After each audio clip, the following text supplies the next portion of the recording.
So it's finally time to do another set review.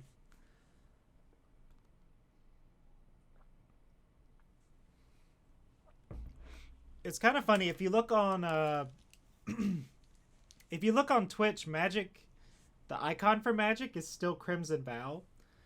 I don't know if that's Wizard's fault or Twitch's fault. All right, whatever. So we got Ancestral Katana, 1 and a white. Whenever a samurai or warrior you control attacks alone, you may pay 1. You can attach the katana to it. That's pretty cool. +2/+1. That's a decent common. I'm guessing there's going to be a lot of samurais and warriors. Attacks alone, though. Okay, so this is one of the new dragons. Dragon spirits. How do you pronounce that? Ao? Owl? Owl, the dawn sky. Oh man, there's gonna be a lot of these pronunciations, isn't there? Alright. 3 and 2 white for a 5/4 flying vigilance. When it dies, choose 1. This is a lot of words. This is the second card. Look at the top 7 cards of your library. Put any number of non-land permanent cards with total mana value 4 or less onto the battlefield. Put the rest on the bottom of your library in random order. So you could, if you just had a bunch of weenies in your deck, you could go get 4 weenies.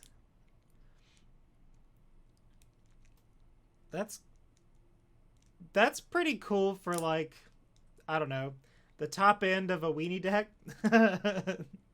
If you even want to play a 5 mana card. Put 2/+1 counters on each permanent you control. That's a creature or vehicle. I like this card. I like that it's legendary, so if you play the second one, the one that you sacrifice, you can just get the effect off of it. So they're not just like dead in your hand. I like that.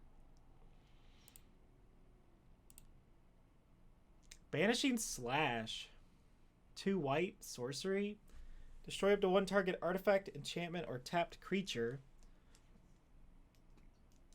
I feel like that's going to hit a lot of cards in this set. Like I saw there's enchantment creatures and artifact creatures.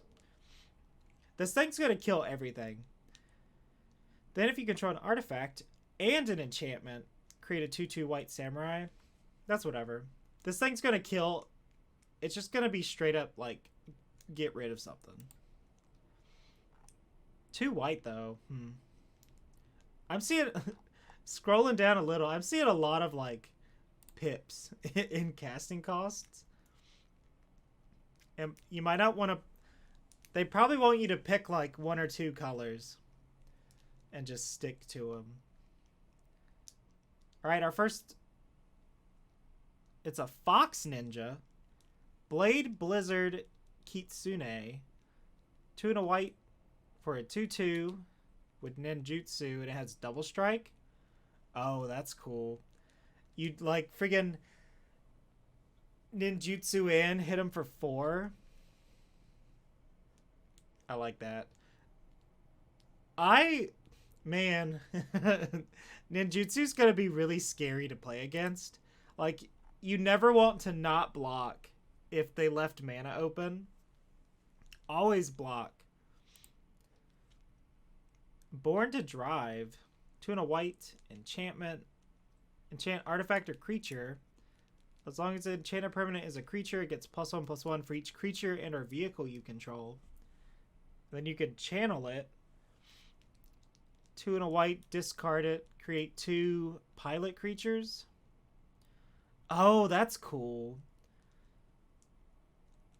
That's like a pretty good card if you're vehicles.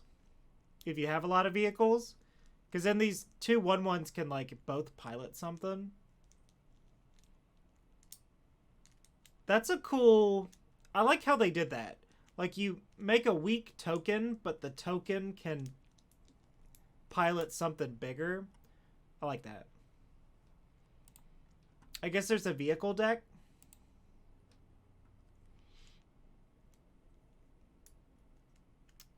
Man, so there's vehicles and equipment and enchantments. What a packed set. Brilliant Restoration. 4 white pips. So 3 and 4 white. Return all artifacts and enchantment cards from your graveyard to the battlefield. Holy crap. Put this in every commander deck. 7 mana. This is going to be such a bomb in, like, pre-release. It's like, oh, late game, you top deck this. Bring back everything. This card's going to be crazy. It is 4 white pips. But that's whatever. Also, that's Wiley Beckert? Beckett? Beckert. I like Wiley's art. They're one of my like top new Magic artists. I really like their stuff. It's very like watercolor looking.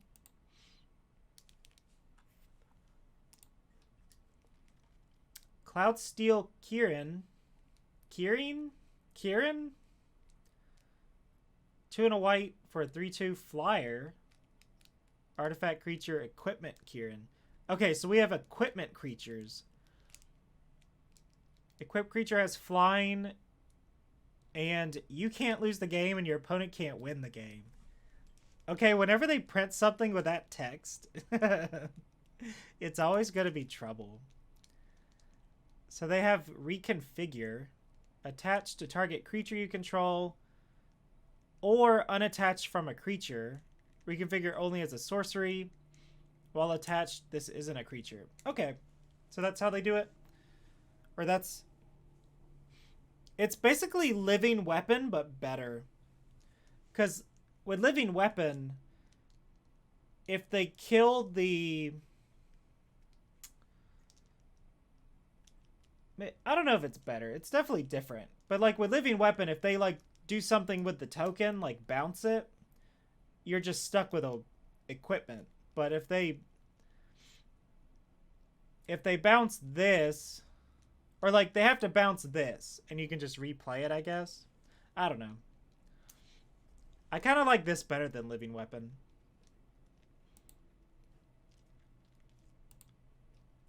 Dragonfly Suit. Our first vehicle. 2 and a white for a 3/2 flyer. Crew 1. Wow. That's gonna... 3/2 flyer. Crew 1. This card's gonna deal some damage. It's a common. Sheesh. So white. Vehicles. Vehicles look fun. I don't know what... I still don't know what deck I want to draft. A Ganjo Exemplar. 1 and a white. 2/1. Enchantment creature. Okay. Human Samurai. I wonder why he's an enchantment. Or like what's the... What's the lore reasons? Whenever Samurai or Warrior you control attacks alone, it gets +1/+1. Is that the theme? They just want you to swing with, like, one dude? I mean, shoot, I wish this was, like, a Samurai vehicle. Farewell. 4 and 2 white. Choose 1 or more. Or more? Exile all artifacts, creatures, enchantments, graveyards. Uh-oh. They can't use this art. It's so strange that, like, this artwork for this effect, it just feels weird. It's like that scene in, Cabin in the Woods where, like, all the Japanese children, like, exorcised some evil demon. And they're just, like, The evil is defeated. This is that same energy. Farewell. Cute little anime children blowing up your entire board. Anyways. That's unfortunate, though, that he did the art for this card. Good old Seb. Alright, go Shintai of Shared Purpose. 3 and a white for a 1/3. Legendary enchantment creature Shrine. Oh yeah, they did say shrines were coming back, but they were going to be creatures this time.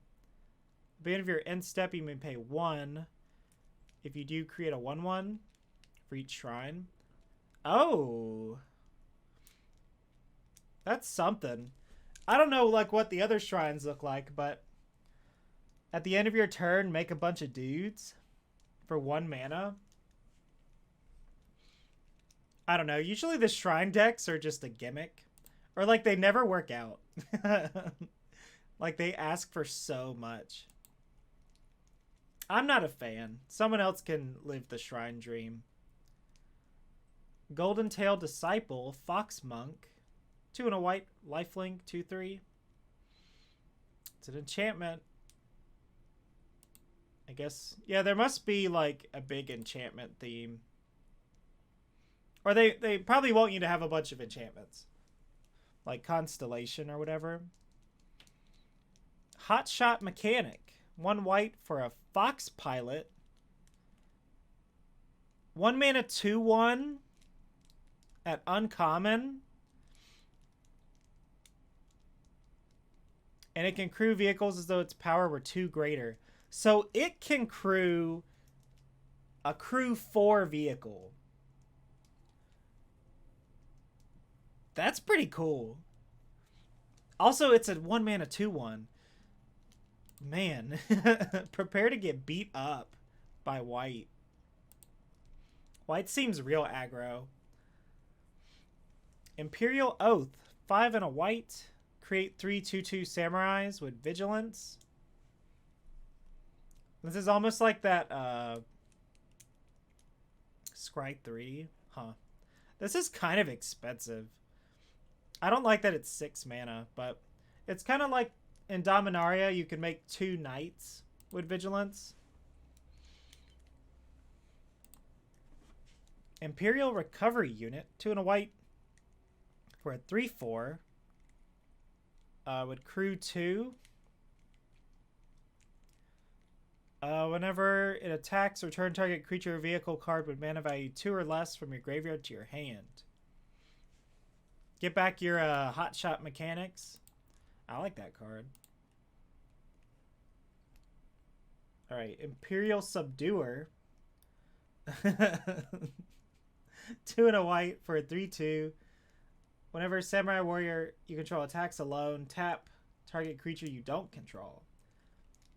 Oh, and it is a Samurai. So you could be swinging with this one and like tapping stuff down.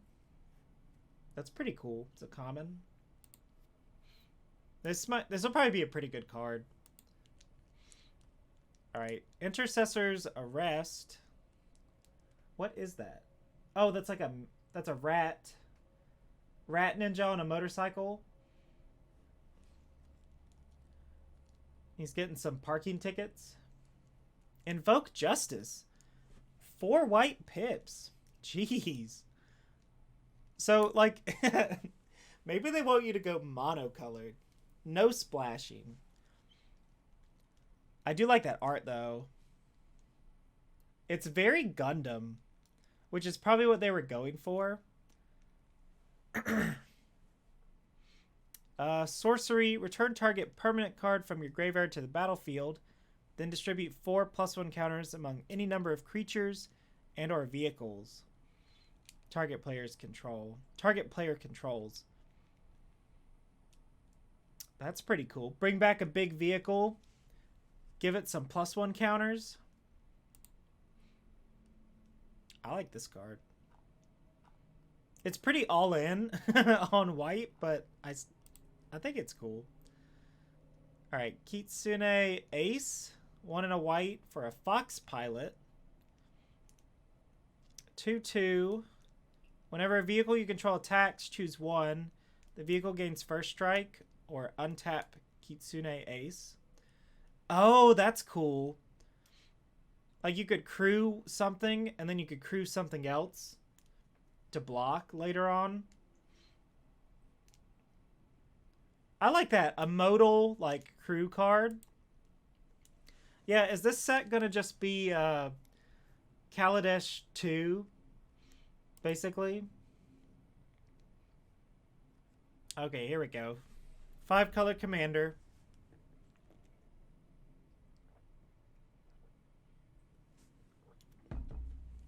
Kyodai, Soul of Kamigawa, 3 and a white. Legendary creature dragon spirit. 3/3 flash flying. Okay. So a 4 mana 3/3 flash flyer. Usually flash flyers are blue and they cost 5 mana. So it's already like pretty good. When it enters the battlefield, another target permanent gains indestructible. And then for Wooburg, which you'll probably will never do in limited, gets +5/+5. I don't know. Maybe there's fixing in this set. Maybe there's like a... What's that card from Amonkhet that like... You pay 5 and it gives you Wooburg, that land? Maybe that's in the set. I don't know. But a 4 mana 3/3 flash flyer gives something indestructible. Ugh. God, this is like... This is just Restoration Angel. It's Restoration Angel. This card's gonna be nuts. Don't pass this card. Shoot. Maybe that goes in cube. Alright, Light the Way. 1 white instant. Put a +1 counter on target creature or vehicle. Untap it.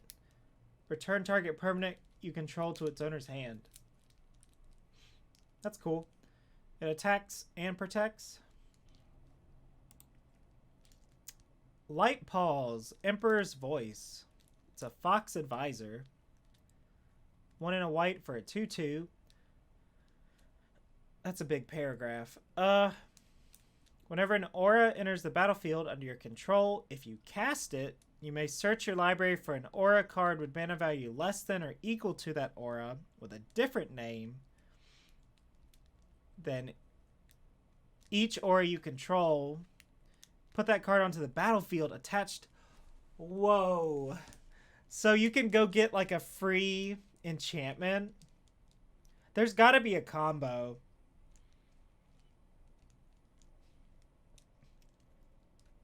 Move over, Zur the Enchanter. Alright. We got another equipment creature. Lion Sash. 1 and a white for a 1/1. Exile target card from a graveyard. If it was a permanent card, put a +1 counter on Lion Sash. Equipped creature gets +1/+1 for each +1 counter on Lion Sash.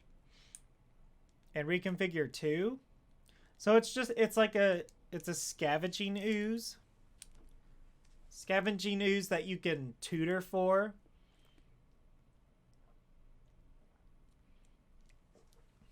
With a Stoneforge Mystic.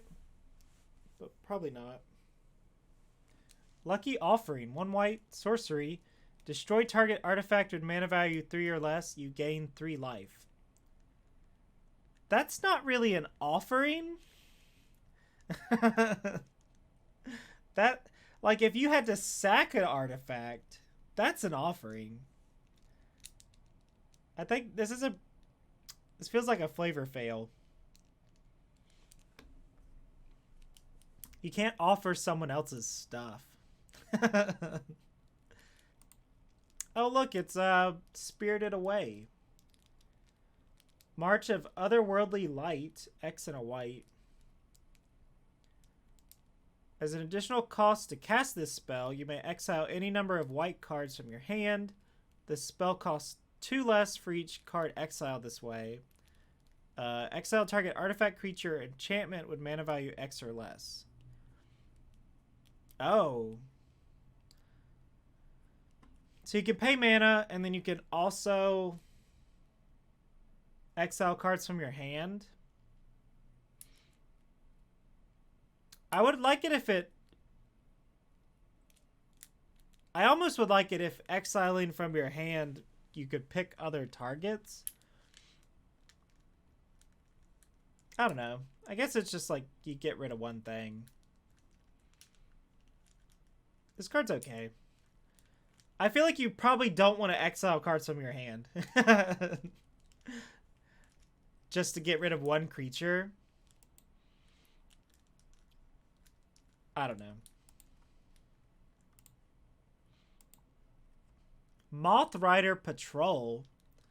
Fox Warrior. 1 mana, 1/1 flyer. That can tap things? What? A tapper that has evasion? That's crazy. That seems way too good. What? A tapper that gets in there?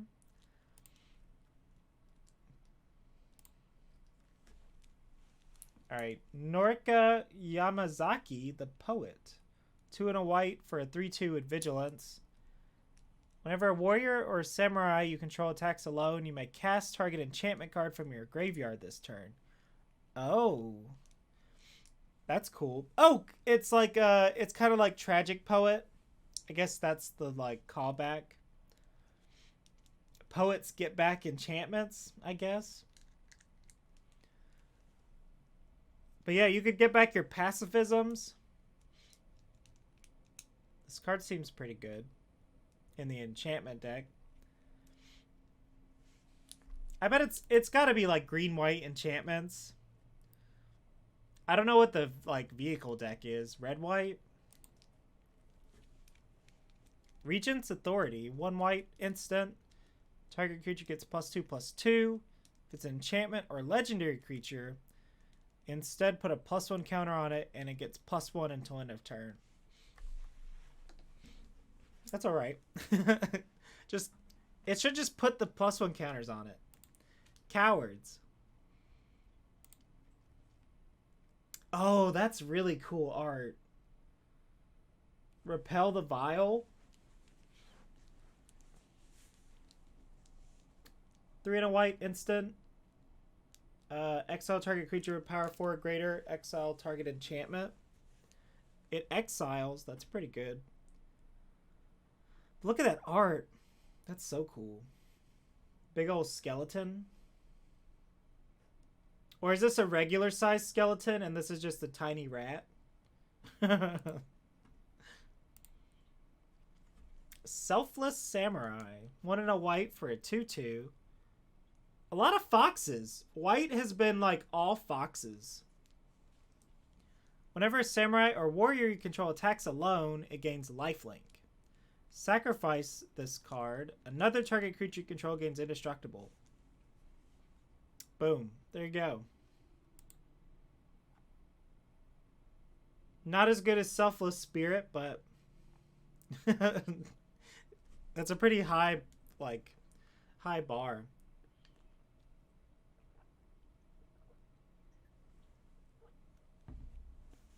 How much more white is there? Oh, okay, we're almost there. Seven-Tailed Mentor. 4 and a white. Fox Samurai for a 2/3. When enters the battlefield or dies, put a +1 counter on target creature or vehicle. Cool. It's 4 mana 2/3. I don't like that. If it was like 3 mana, I could get behind it. Oh, this is cool art. Victor did a lot of stuff for this set. I like that bug. So they just ride on big Mothras in Kamigawa? That's what I would do. I would just be a Moth Rider. Oh, geez. Okay, 7 mana, 4/4 flyer, and it costs 1 less for each enchantment you control. Oh, okay. So you could like, you could probably cast this for 4 or 5 mana. 1 and a white for a 1/1 enchantment creature dog. When it enters the battlefield, draw a card. That's fine, sure. Sunblade Samurai, 4 and a white for a 4/4. Those are some cool swords. I'm all about like glowing, like having way more swords than you can hold. That's always a really good like character design. 5 mana, 4/4 vigilance. Channel. Discard it. Search your library for a basic plains. Reveal it. Put it into your hand. You gain 2 life. Oh. So it's almost like a... What was that word? Or what was that card? Science? Science something? Science class? It was that card from Strixhaven. But it's like you could go get any basic land. Science. Why can't I can't think of the name, but you know what I'm talking about. That's pretty cool. I mean, I guess it does the white thing where it only gets plains. Alright, touch the spirit realm. Uh-oh. I wonder, okay, I wonder if this set is going to get any, like, Bolus references. Like, Spirit Realm, is this the same Spirit Realm as, like, where Bolus is? Like, how does that work? 2 and a white, enchantment. Exile up to 1 target artifact or creature until it leaves the battlefield. Oh, okay. It's like a Banishing Light. And then you can channel it. Exile target artifact or creature, return to the battlefield at the beginning of the next end step. Oh. So it's like a flicker, kind of. You can, like, protect your own dudes or get rid of one of theirs. That's really good. That's some good removal.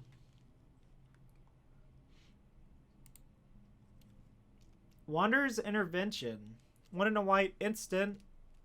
Deals 4 damage to target attacking or blocking creature. Was that Gataxius in the background?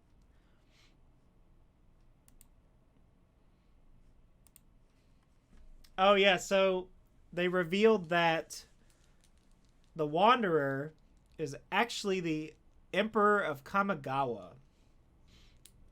Alright, the Wandering Emperor. 2 and 2 white for a Planeswalker. 3 loyalty. It has Flash. That's not good. They should never give Planeswalkers Flash. As long as the Wanderer entered the battlefield this turn, you may activate her loyalty abilities anytime you could cast an instant. Okay, so it's basically it's a instant speed Planeswalker. +1, put a +1 counter on up to 1 target creature against first strike. Create a 2/2 samurai with vigilance. Exile target tap creature. You gain 2 life. Yeah, you just like put this in on the end step. Make a samurai or like...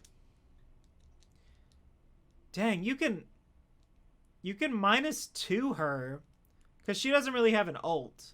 Like you could do her minus. Man, what a combat trick.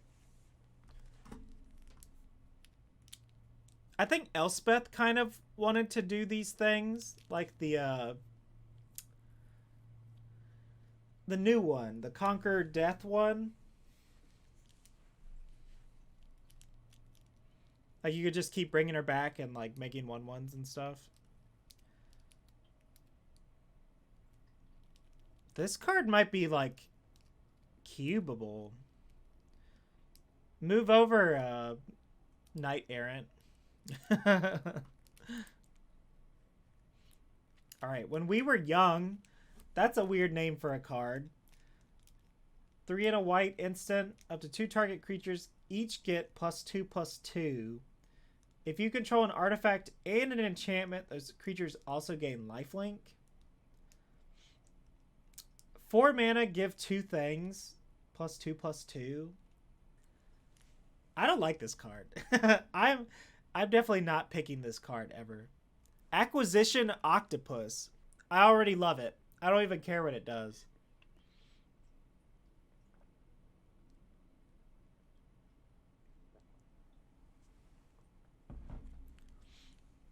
This set is kind of like it's kind of reminded me of this old anime called Mare, M-A-R, where like it was like enchanted jewelry, and the jewelry could like turn into weapons and stuff, or like they could turn into like familiars to fight for you. It was pretty cool. All right, Acquisition Octopus, 2 and a blue for a 2/2. Whenever equipped creature deals damage to a player, draw a card. Oh, that's cool. Put it on your flyers or your ninjas. Equipment Octopus. That's pretty cool. I like that a lot. I'm guessing blue is going to be the like ninja heavy color, but I don't know. Anchor to Reality. 2 and 2 blue sorcery. As an additional cost, sacrifice an artifact or creature. Search your library for an equipment or vehicle. Put that card onto the battlefield. If it had a mana value less than or equal to the sacrifice permanent, scry 2. It's Tinker. It's a balanced Tinker. Fair Tinker. Alright. Armguard Familiar. Equipment Beast. What am I looking at? I can't tell what it is. It's kind of like little origami snowman. Alright. 1 and a blue for a 2/1. Ward 2. And equipped creature gets +2/+1 and has Ward 2. I wonder how many equipment creatures there are. Awakened Awareness. X and 2 blue. Enchant artifact or creature. Enters the battlefield. Put X +1 counters on enchanted permanent. As long as the enchanted permanent is a creature, it is base power and toughness 1. Huh. Wait, what? Covert Technician. 2 and a blue for a human ninja. 2/4 with ninjutsu. 1 and a blue. That's a pretty cheap ninjutsu. Whenever it deals combat damage to a player, you may put an artifact card with mana value less than or equal to that damage from your hand onto the battlefield. Ooh. An artifact card? So like if it hits, put a 2-drop artifact onto the field. That could be pretty good. It's like, put this on the field. You have another 2/1. Or like, you could attack with the familiar, ninjutsu it, and then put it back into play with the ninjutsu ability. I like that. Discover the Impossible. 2 and a blue. Instant. Look at the top 5 cards of your library. Exile one of them face down and put the rest on the bottom of your library. You may cast the exiled card without paying its mana cost if it's an instant spell with mana value 2 or less. If you don't, put that card into your hand. Huh. So it's just like, it's kind of like Peer Through Depths, except you can just cast it immediately. But it has to be tiny.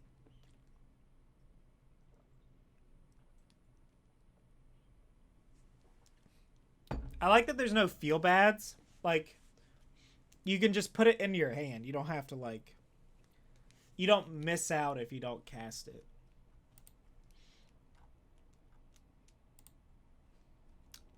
Disruption Protocol. 2 blue. Instant. As additional cost to cast this spell, tap an untap artifact you control or pay 1. Counter target spell. It's counter spell. Or it's like, it's kind of like wizard retort or whatever. Dang, I don't... There's gonna be some modern deck that can play this, and it'll be counterspell like 9 times out of 10. Dang. Essence Capture. That's a reprint, right? I think that's a reprint. Also, look at that Moonfolk lady. Or guy. I don't think there's a way to know. 2 blue. Counter targets creature spell, put a +1 counter. Yeah, this is from like Ravnica? Return to Ravnica? No. Allegiance. Or whatever. Futuristic Operative. 3 and a blue for a 3/4. Human Ninja. As long as it's tapped, it's a human citizen with base power and toughness 1/1 and can't be blocked. Oh. That's cool. Yeah, get your ninjutsu online. And if you don't have ninjutsu, you can untap it at the damage step. This card's pretty cool. I dig it.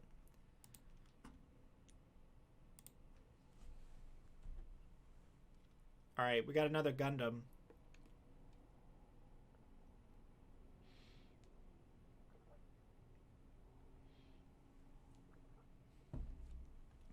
I think it's cool that there's mechs in the set, but I almost wanted them to get their like a new card type. I don't know. Like a vehicle planeswalker kind of thing with like activated abilities. But maybe this is like just the cleaner solution. Just like they're vehicles. They're just shaped like people. Alright, Futurist Sentinel. 3 and a blue for 6/6. Crew 3. Oh, it's just a vanilla 6/6 Crew 3.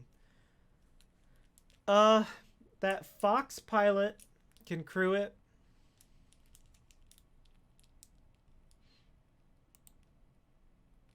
Crew 3. Crew 3 is kind of awkward.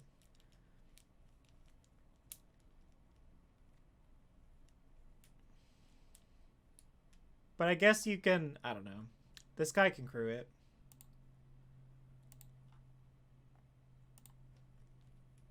Alright, another shrine. Go Shentai of Lost Wisdom. Or is it Go Shentai of Lost Wisdom? I think it would be a comma. It's probably Go Shentai of Lost Wisdom. 1 and a blue for an 0/4 flyer. Oh, that's giving me like Death Stranding vibes. That's pretty creepy. At the beginning of your end step, you may pay 1. When you do, target player mills X cards. Gross. Mill deck? Get it out of here. Why is that the blue one? It should have been like, I don't know, Scry. That'd be cool. Guardians of Obero.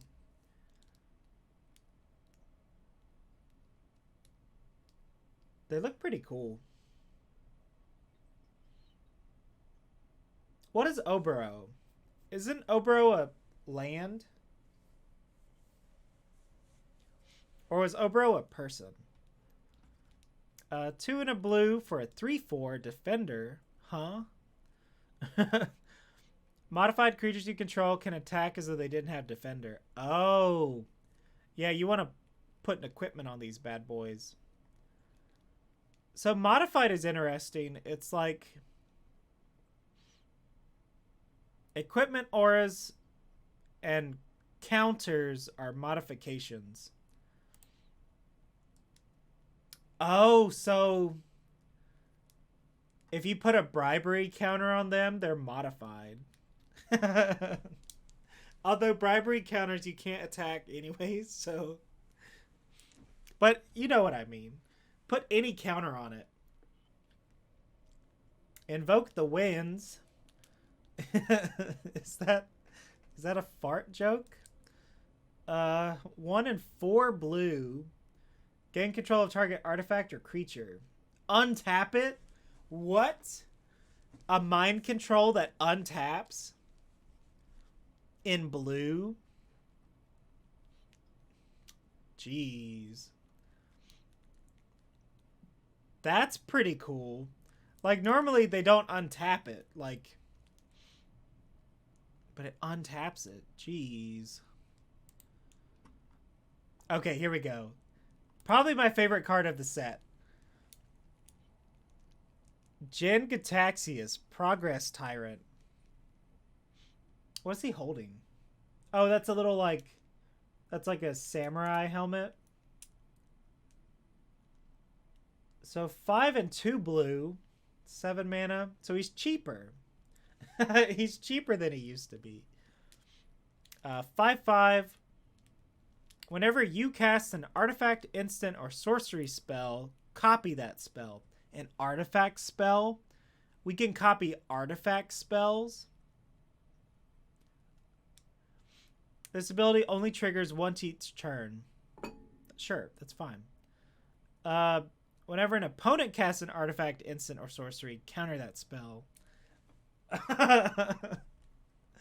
Holy crap. This is so good. This card's insane. It's like cast. It's too bad that he's not an artifact. I guess the Praetors were never artifacts. Praetor? Praetor? Praetor. Wasn't Kyrie one of the Digimon tamers?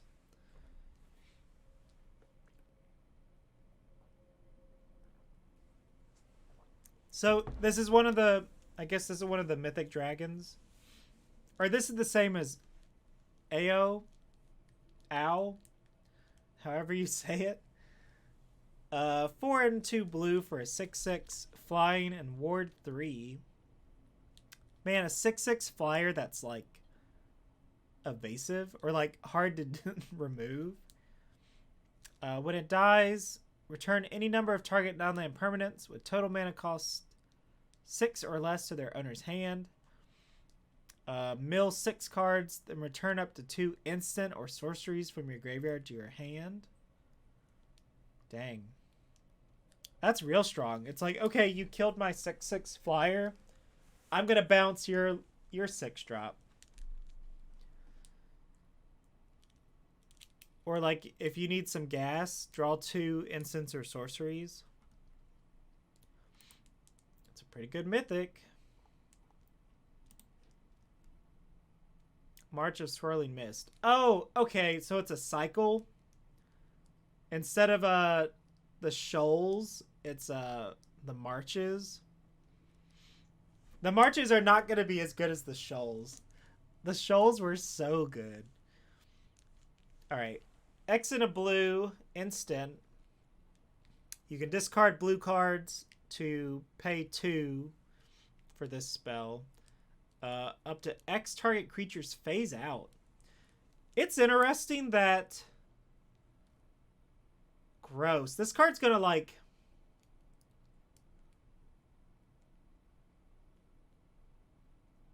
Phases in before the controllers untaps during their next untap step. Gross.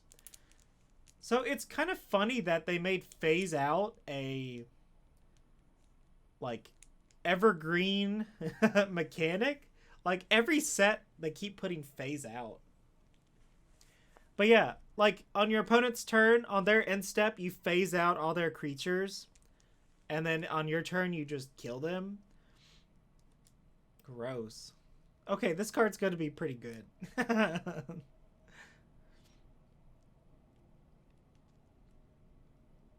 And it's so cheap. So cheap. Okay, I think the blue one is the best. I don't see how the others can, like, compare to this. Alright. Whoa, that art... The art on this one looks weird. Or, like, it looks fake? Or it, like, it doesn't...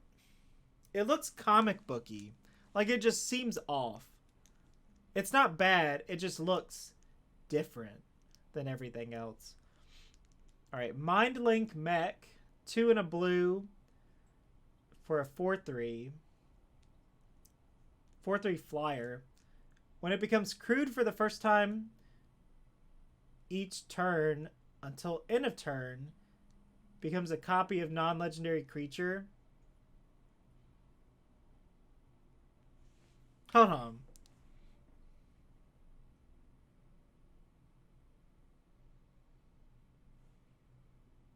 I'm getting weird, like, calls.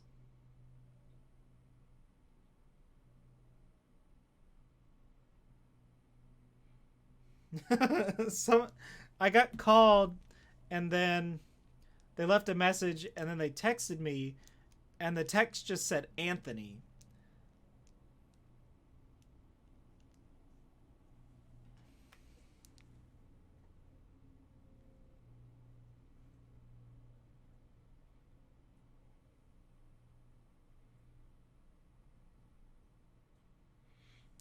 All right, I'm gonna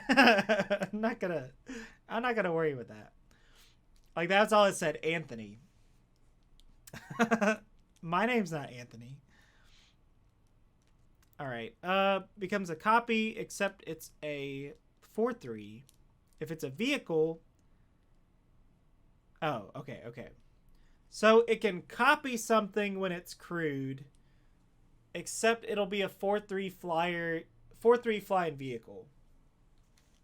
That's so weird.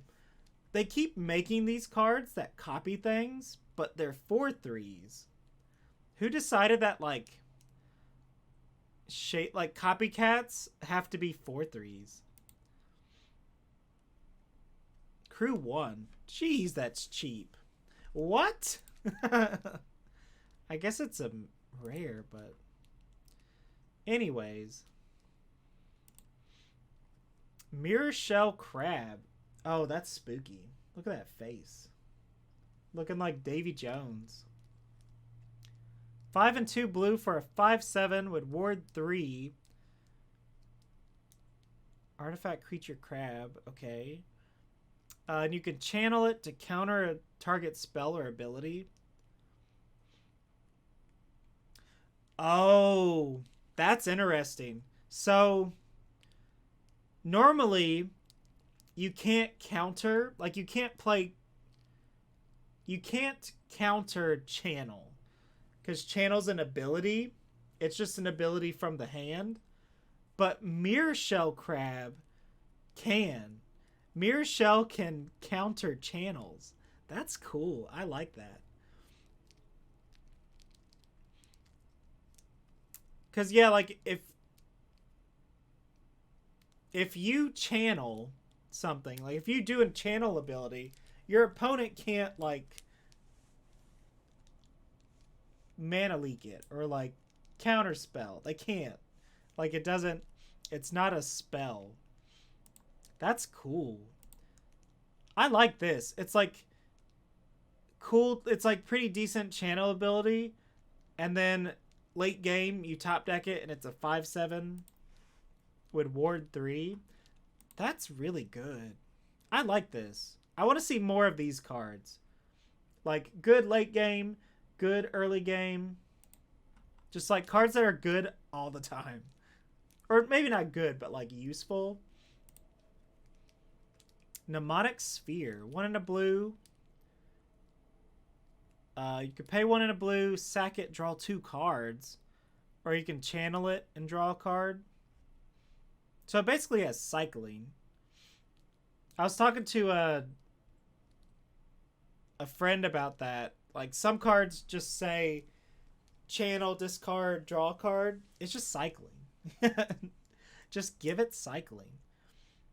Man. So 4 mana, draw 2. Or if you put it into play with that ninja, then it's 2 mana.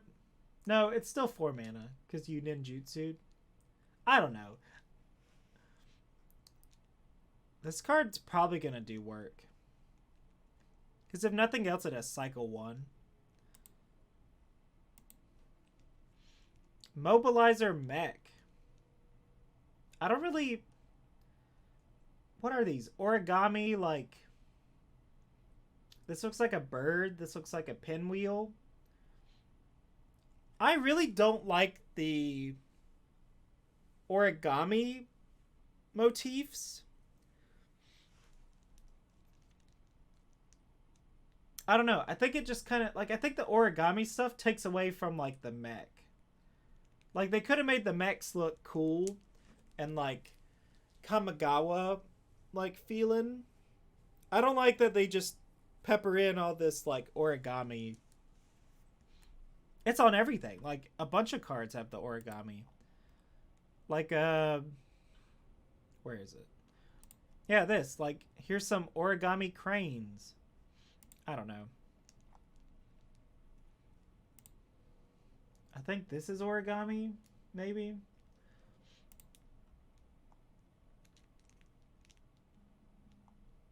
I think, okay, I think spirits, like if there's origami spirits, that's kind of cool. I don't like it as like parts of the mechs. Like, look at this little pigeon. Like, what? That's not scary. Anyways. Mobilizer Mech, 1 in a blue for a 3/4 flyer vehicle. When it becomes crewed, up to 1 other target vehicle you control becomes an artifact creature until end of turn. Oh. So you crew this thing and it turns on another one? That's pretty strong. Yeah, crew this and then activate your 6/6.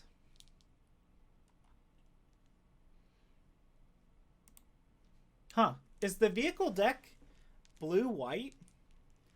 Or is vehicles like any color? Yeah, like what? I guess I need to look up the archetypes, but blue-white seems to be vehicles. Alright, Moon Circuit Hacker, 1 in a blue for a 2/1 with Ninjutsu. Whenever it deals combat damage to a player, you may draw a card. If you do, discard a card. Unless Moon Circuit Hacker entered the battlefield. Wait, ninjutsu is... Okay, you pay ninjutsu from your hand. Okay, I gotcha. That's a pretty good common. Jeez, like 1 mana, draw a card basically. If like ninjutsu, if you like got a attacker in. Huh. That seems really good. Just like pick a bunch of these. Ooh, lots of Moonfolk.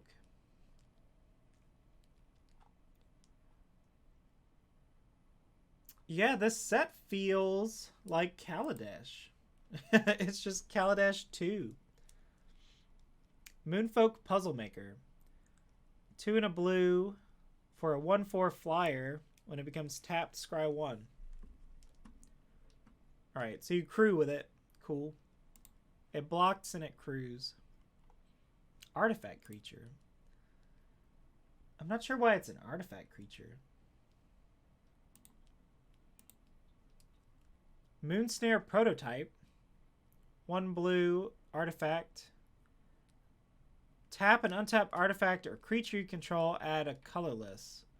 Or you can channel it for 5. The owner of target non-land permanent puts it on top or bottom of their library. Ooh. So it's... This card's weird.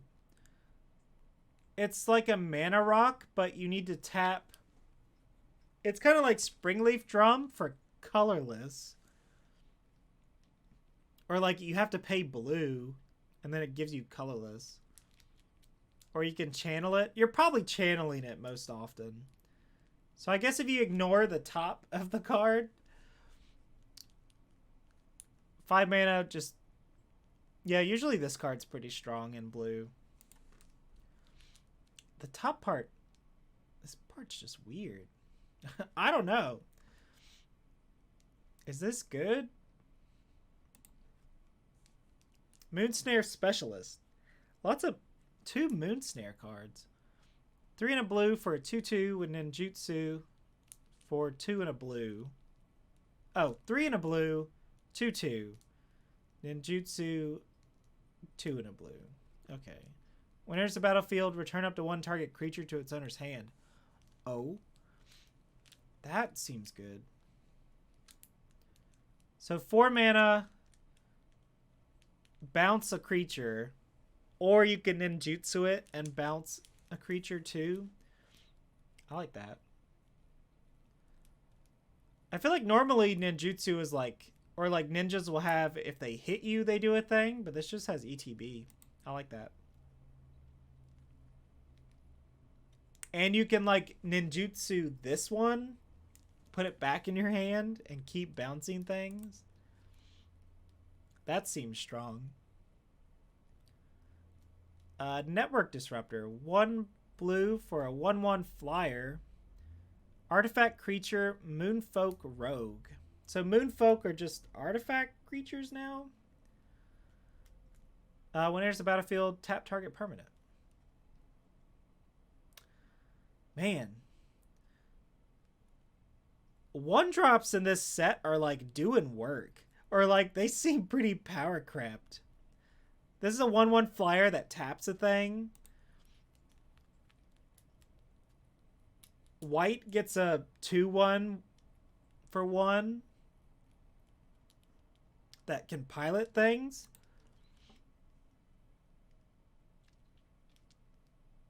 I'm scared to see what green's gonna get. Green's gonna get like a 5/5. 1 mana 5/5. Alright, Planner Incision. 1 in a blue instant. Exile target artifact or creature, then return it to the battlefield with a +1 counter. Ooh. I could put this in my Atraxa deck. Protect my guy and also give it a +1 counter. I like that. Prosperous Thief. 2 in a blue for a 3/2. Human Ninja. Ninjutsu for 1 in a blue. Did it steal a fish? It stole a fish. I'm guessing that's like a... I don't know. Koi are pretty valuable. Have you ever looked up like videos about koi fish? They sell for like thousands of dollars. Like the good koi. Look it up. It's wild.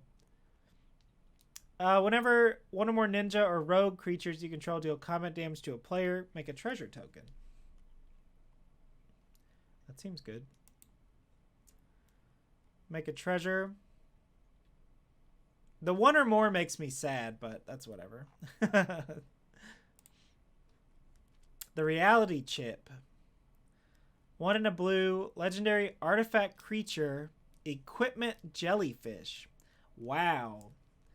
They fit all of this onto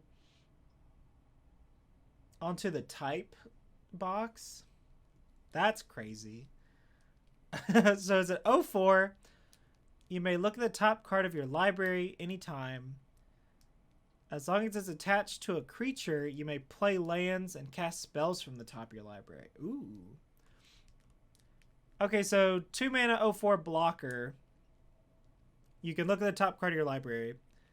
But if you equip it, you can start playing things. That seems pretty good.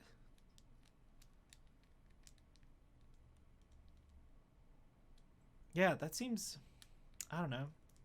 You get, like, your hand has essentially one more card in it at all times. Reality Heist. 5 and 2 blue. Instant. The spell costs 1 less to cast for each artifact you control. Okay.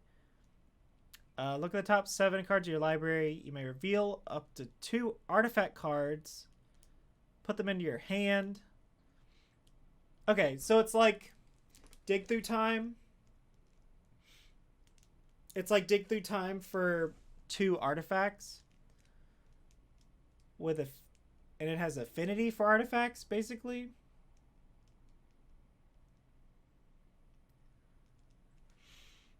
I don't know.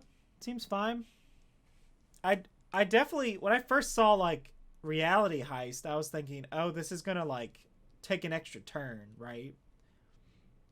I don't know.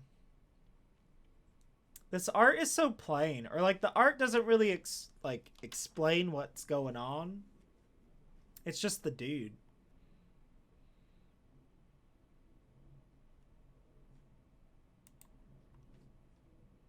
Like, if you just looked at this, like, I don't know. The card could do anything with this art. Replication Specialist. 4 and a blue for a 3/4 flyer. You see, well, like, this doesn't make sense. Like, this is a Moonfolk Artificer, not an artifact creature. It's just a regular Moonfolk. It's like, well, why is this guy a... I don't know why some are artifact creatures. Why? 3/4 flyer. Whenever a non-token artifact enters the battlefield under your control, you may pay 1 and a blue. If you do, make a token that's a copy. So, Magical Christmas Land, okay? You have Jin-Gitaxias out. And you also have this card. And so, whenever you play an artifact spell, you're going to get 3 of them.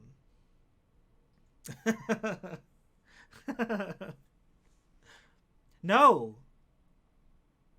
Oh, non-token. Never mind. Forget what I said. Alright, Saiba Trespassers. Saiba? 4 and a blue for a 3/5. Some origami butterflies.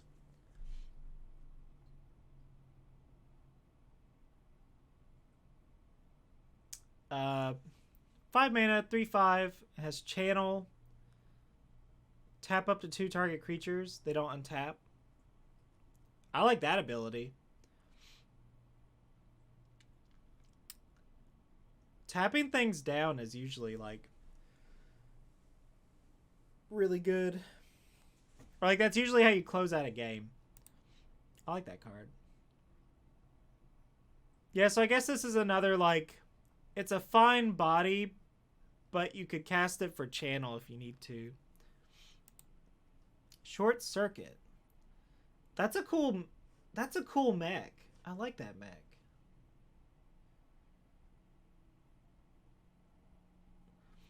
One in a blue, enchantment, aura, flash.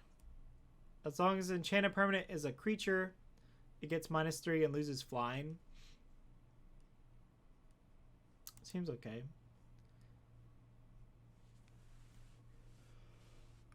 Speaks their vehicles.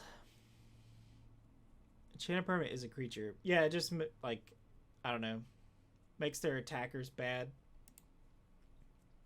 Sky Swimmer Koi. 3 and a blue for a 3/3 fish. Whenever an artifact enters the battlefield under your control, you may draw a card. If you do, discard a card. Ooh. So it's a... There's a whole bunch of this type of card that loot whenever you play an artifact. 3/3 flyer. Spell Pierce. Spell Pierce is back. When was the last time it was printed? My mind says Ixalan, but that's probably not true. I feel like it's probably just always in standard. Do I have any faves yet? Definitely Jin-Gataxias. He's definitely my fave.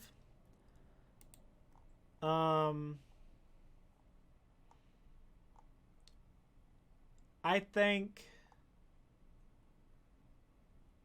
What else? What else really, like, spoke to me? Light Paws seems really good. Go get a free aura. Oh. This dragon is just Restoration Angel. It's just Restoration Angel. It's so good. 3/3 flyer with flash. But yeah, definitely, like, #1 card right now is Gataxias.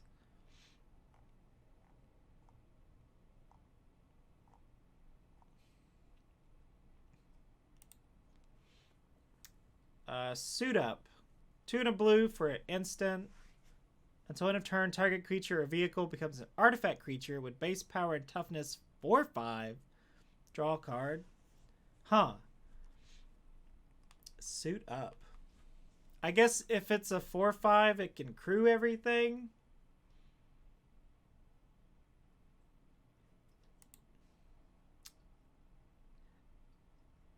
I don't know. I don't know how these like they keep printing cards that make something a 4/4 or a 5/5 or whatever, and I never know like how good they are. I guess it just depends on like the format. Tamashi, Reality Architect. 2 and a blue.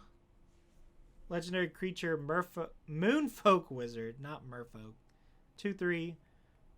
Whenever one or more non-creature permanents are returned to hand, draw a card. Okay. So when you ninjutsu, just draw a card. Then you can return a land you control to its owner's hand. Return target artifact or enchantment card with mana value X or less from your graveyard to the battlefield. Activate only as a sorcery. This card's pretty cool. Yeah, Tamashi's real nice. I think blue-white is supposed to be vehicles. I think that's the archetype. Oh, non-creature? No! It was gonna be so good. That was probably something they realized like real early in testing. They're like, wait, we have to say non-creature. Okay, but that's still like, it can just do it. Like, you can pay 1 mana to draw a card once per turn.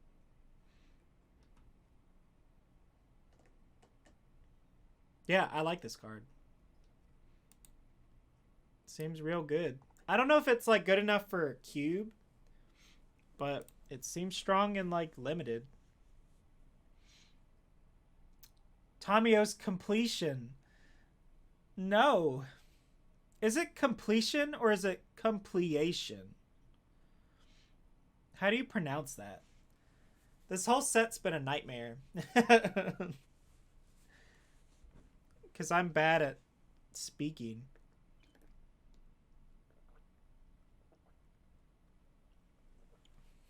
Also, this art looks exactly like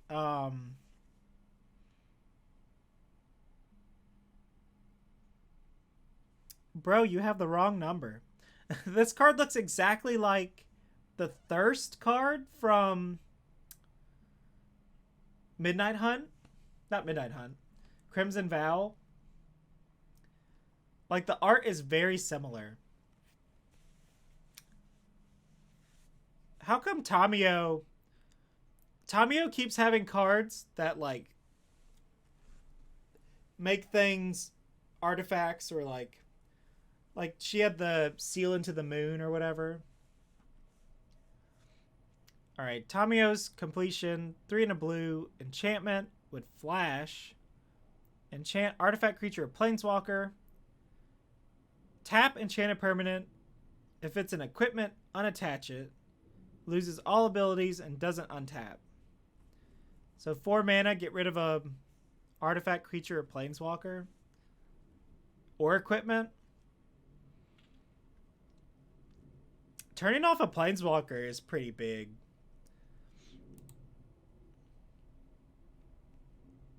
Speaking of planeswalkers, Tezzeret. So, like, Tezzeret's just like, he's just like the minion. He just does stuff for the bigger bad. Like, he was helping Bolus out, and now he's helping the Phyrexians. When's he gonna help himself? Tezzeret, Betrayer of Flesh. 2 and 2 blue with 4 loyalty. The first activated ability of an artifact you activate each turn costs 2 less to activate. So what's the math on Basalt Monolith? Tap, make 3. Pay 1 to untap it. Tap to make 3 more. You can make 5 mana with Basalt Monolith. +1, draw 2 cards, then discard 2 cards unless you discard an artifact. That's really good. Just draw 2 immediately. Target artifact becomes an artifact creature. If it isn't a vehicle, it has base power and toughness 4/4. Ooh. Just make your vehicles creatures forever. You get an emblem with, whenever an artifact you control becomes tapped, draw a card. Oh. Man. This dude seems real strong. He's going to be real fun to play with if you ever open him. I don't know if he'll do anything in, like, Constructed. It's like 4 mana, he's competing with, like, Jace. Or he's also competing with old Tezzeret. Do people even play the black-blue Tezzeret?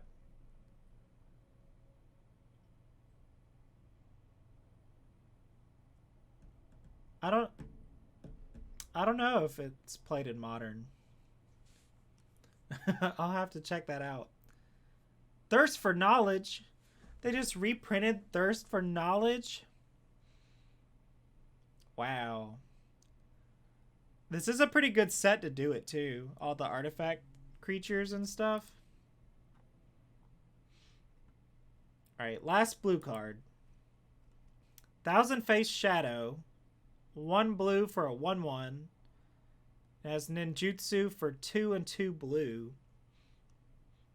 When it enters the battlefield from your hand, if it's attacking, create a token that's a copy of another target attacking creature.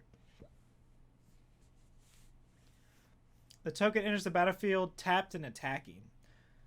That seems really good.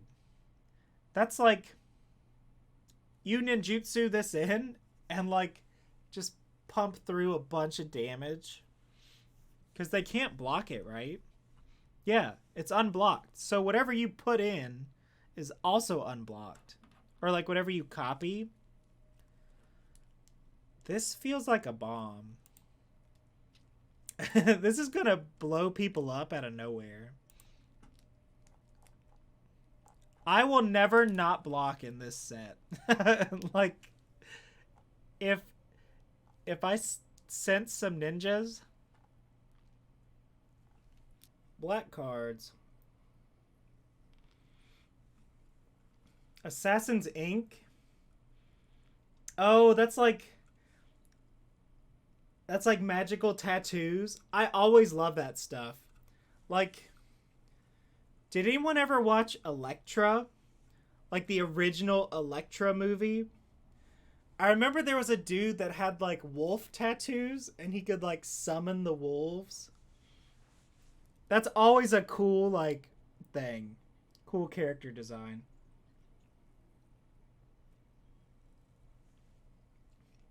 Two and two black for an instant. The spell costs one less to cast if you control an artifact, and one less if you control an enchantment. Oh. Destroy target creature or planeswalker. So it could just be 2 mana. Kill a creature or planeswalker.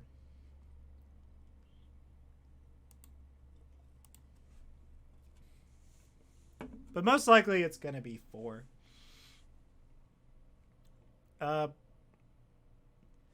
Biting Palm Ninja. Ew. He's got that hand mouth. He's just like Deidara from Naruto. 2 and a black for a 3/3 with ninjutsu for 3 mana. Enters the battlefield with a menace counter. Okay. Whenever it deals damage to a player, you may remove a menace counter from it. When you do, target player reveals their hand and you choose a non-land card from it. Exile that card. What? This card does a lot of things.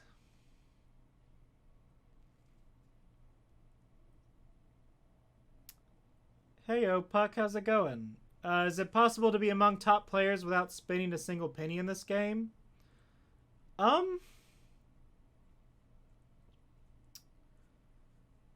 Without spending a single penny, I don't think so. But you could probably, like, if you want a good deck, there's probably some, like, good budget decks out there.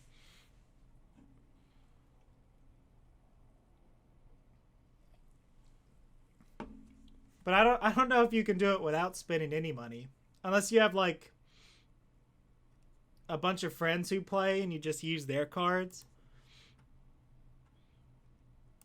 This card seems really good.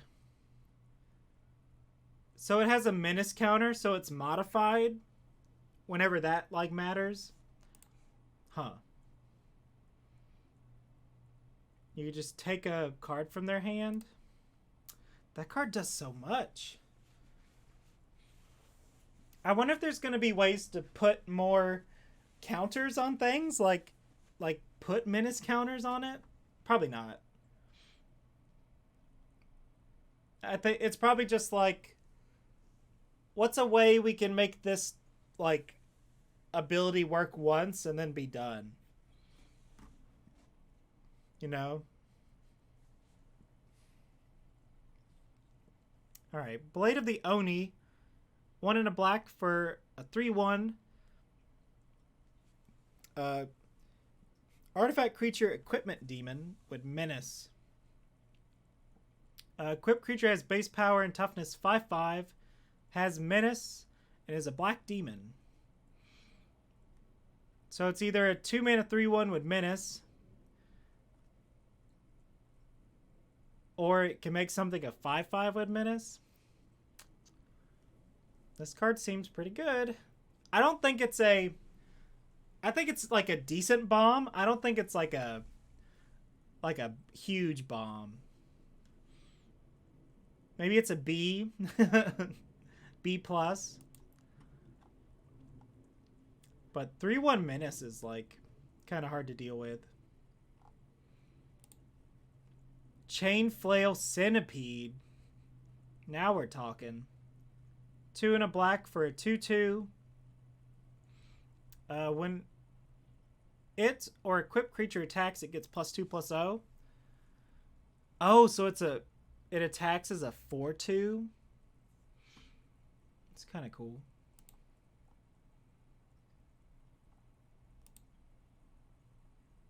Oh, I saw this art on Twitter, but I did not realize it was a magic card. Clawing Torment. 1 black for an enchantment. As long as enchanted permanent is a creature, it gets -1/-1 and can't block. Enchanted permanent has, at the beginning of your upkeep, you lose 1 life.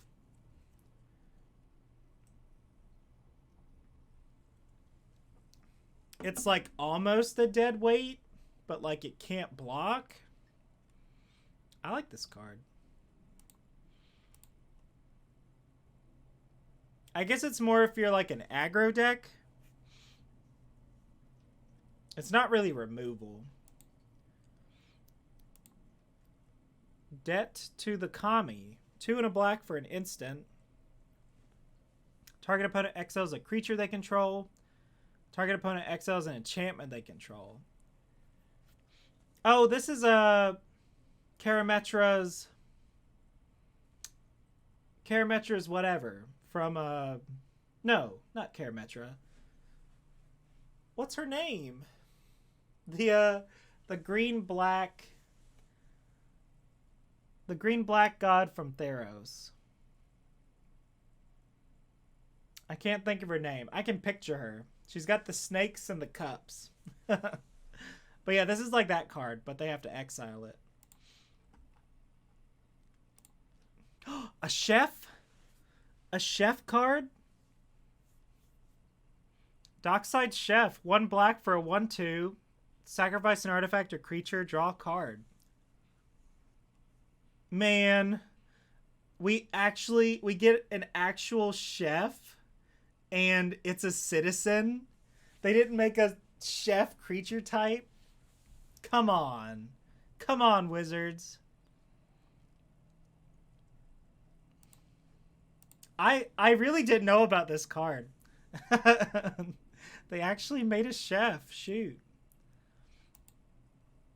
I guess it could have made a food. But I guess there's no food in this set. Alright. Dokuchi, Shadow Walker. 4 and 2 black for a 5/5 Ogre Ninja. It's funny when, like, they make big things ninjas. It's like, how are they going to be stealthy?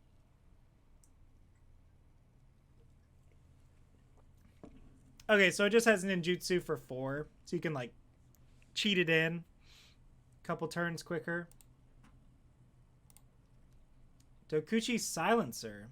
Oh, is like the Dokuchi like a gang or something? Or is that like one of the factions? 1 and a black for a 2/1 with ninjutsu for 2. When it deals combat damage to a player, you may discard a creature card. When you do, destroy target creature or planeswalker.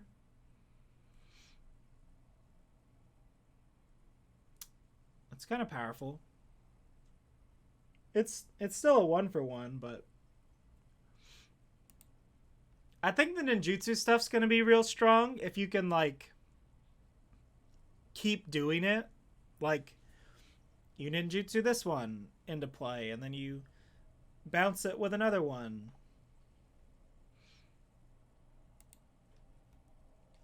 Enormous energy blade.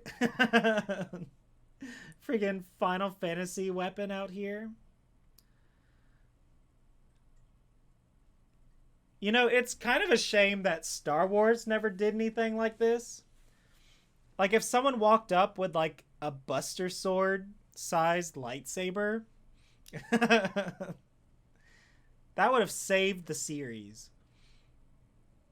Okay, 2 and a black for an equipment. Equipped creature gets +4/+0. When it becomes attached to a creature, tap that creature. Ew. Why? Why have that tap it? Gross. This card sucks. This card's trash.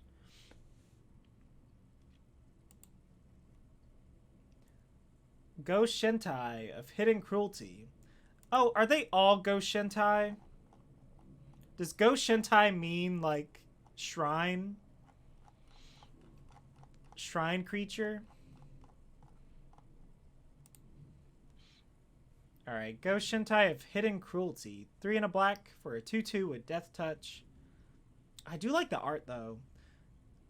I love like the Kamigawa art, like the spirits. How they're just kind of like obscure and crazy looking.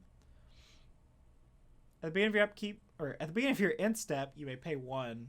Destroy target creature with toughness X or less. That's kind of cool. If you have 2 shrines, you can probably kill most of the cards in the set. Yeah, I saw a lot of things with like 2 or less toughness. Yeah. I don't want to do it, but someone else can do the shrine deck. Let me know how it goes. Alright, Gravelighter.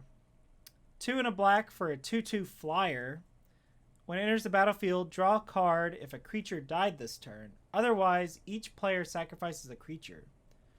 So it's like Merciless, or it's like Fleshbag Marauder and all those other cards. 2/2 flyer that draws a card sometimes. I love the art though. Miranda Meeks, or I think that's Meeks. She did the Patrician from M21, the like white black uncommon, like the vampire lady with like the big red moon behind her. I really like her art. She's another one of my favorites. But she hasn't done that much. I guess she's kind of new. But yeah, I love this art. I don't think you can see it, but like go look up the art of this card. The spirit has this like little smile. I love it. You know she's like causing some drama. She's starting some stuff. The Schadenfreude. Hidetsugu, Devouring Chaos. So 3 and a black for a 4/4. Ogre Demon. 1 black, you can sack a creature. Sack any creature. Okay. Scry 2, or you can pay 2 and a red, tap it, exile the top card of your library. You may play that card. Hidetsugu deals damage equal to the exiled card's mana value to any target. That? Like, I'm trying to think. Like, if you flip over, I don't know, that big crab, you just hit someone for 7.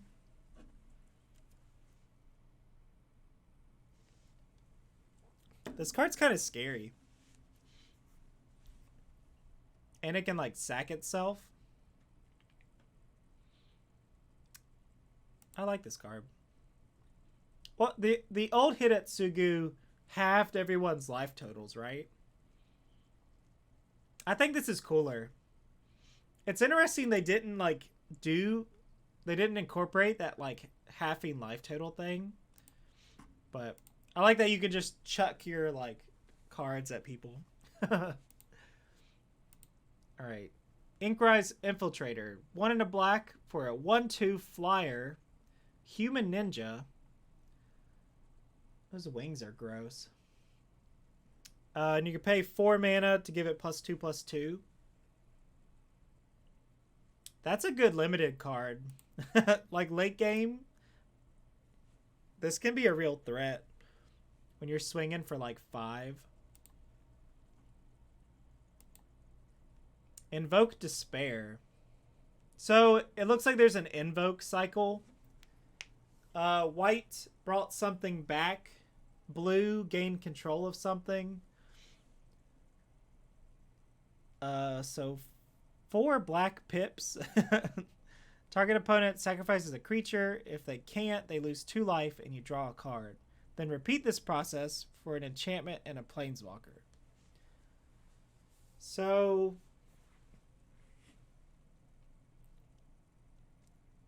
if they have nothing, you draw 3 cards and they lose 6 life. But if they do have something, they could...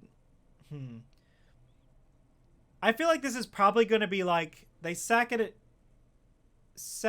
artifact, sack an enchantment, and then you draw a card. Because they're probably not going to have a Planeswalker. I don't know. This card's alright. I don't think this card, like, saves you.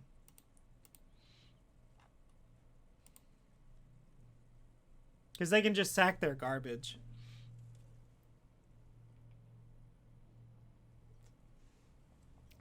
Junji Ito? He's just a dragon? Junji the Midnight Sky. 3 and 2 black for a 5/5 flying menace. Why give a flyer menace? Like, it's already hard to block. Just make it even harder to block. When it dies, choose 1. Each opponent discards 2 cards and loses 2 life. That's gonna suck. Your opponent plays this, and, like, you really don't want to kill it.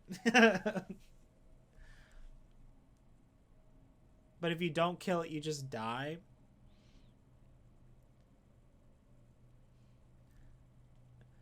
Flinnis. Flinnis makes way less sense than Flample. Hey, Jacob. I do not want to play against this card. Like, what is the last thing? Put target non-dragon creature card from a graveyard onto the battlefield. Oh my god.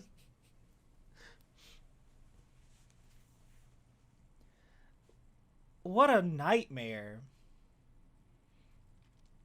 It reanimates. This card is a beating. This might be like the biggest bomb in the set. Like if your opponent plays a Junji, it's over. I mean, I guess you can exile it, and that's the like the best you can hope for. 10 out of 10 would not recommend. Pass them. I swear, if we draft this set, someone's gonna pass me a Junji. And I'm gonna lose my mind. I can see it happening on like Arena. Like, this is the kind of card that if you're not playing black, you are now playing black. Even if it's pack 3. Like, you're gonna play Junji. And it's gonna win you the game. Kaito's Pursuit. This card's kind of goofy. 2 and a black for a sorcery. Target player discards 2 cards. Ninjas and rogues you control gain menace. Oh, is this the best mind rot we've ever seen? What a card. They discard 2 cards, and then your stuff's hard to block? Gross. I do like that every set they make a new mind rot, and they just slap something else that's relevant on it. Kami of Restless Shadows. 4 and a black for a 3/3. When enters the battlefield, choose 1. Return up to 1 target ninja or rogue from your graveyard to your hand. Put target creature card from your graveyard on top of your library.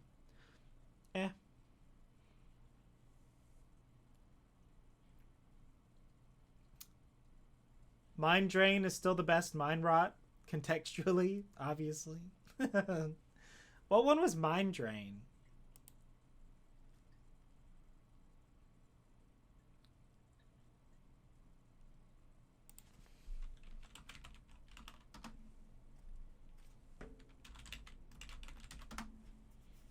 Oh, the one from Zendikar. Mmm. Discard 2 cards, mill a card, lose a life, you gain a life. That card does like 8 things.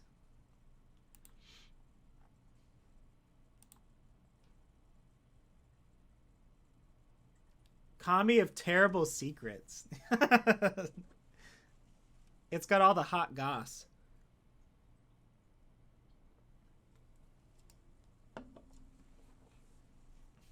Wouldn't that be a crazy superpower? Like, what if you... Like, what is it? Telepathy? What if you could hear terrible secrets, but you didn't know who they were from? Like, they were just, like, anonymous posts. That would make a good show. Alright, Kami of Terrible Secrets. 3 and a black for a 3/4. When enters the battlefield, if you control an artifact and an enchantment, you draw a card and you gain a life. Like, I want to say anything with this ability just kind of sucks. Like, it's going to be... I don't know how often you can have an artifact and an enchantment out at the same time. Like, there's a lot of them, but this is just a 3-man. This is just a 4-mana 3/4. Pass. No, thank you. Leech Gauntlet. 1 and a black for a 2/2 with lifelink. Equipped creature has lifelink. Cool. I wish I had flying. Bring back Vault Scourge. Lethal Exploit. 1 and a black. Target creature gets -2/-2. It gets an additional -1 for each modified creature you control.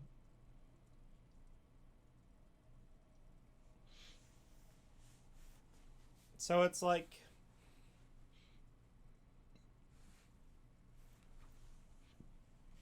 What is it? Mire's Grasp? Or was Mire's Grasp an enchantment? And I think it also gave -3/-3. This card's whatever. This will kill most everything in the set, just like on its own. Because literally everything has 2 toughness. Except for vehicles. Malicious Malfunction. Oh, did the robot like stab him or something? Or what's happening? Did his arm betray him?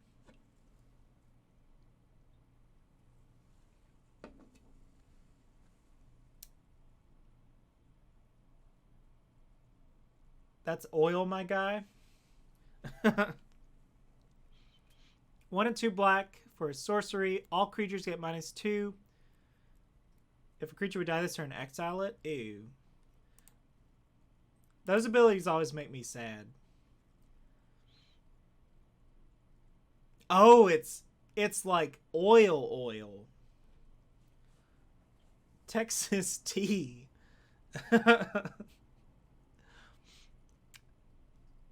That, a minor test, nothing more.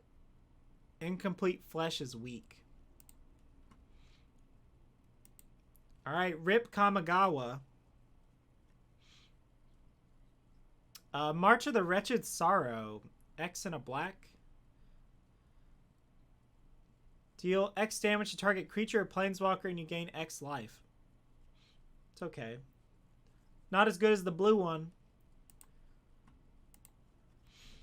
If that one deals damage, what's the red one gonna do? Oh, the red one's gonna be like exile the top X cards of your deck. You can cast something for X. That's absolutely gonna be the red one. Mukotai Ambusher. 3 and a black for a rat ninja. 3/2 lifelink with ninjutsu.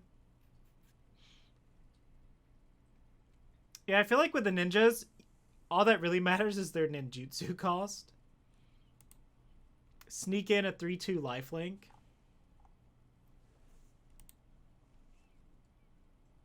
Mukotai Soul Ripper.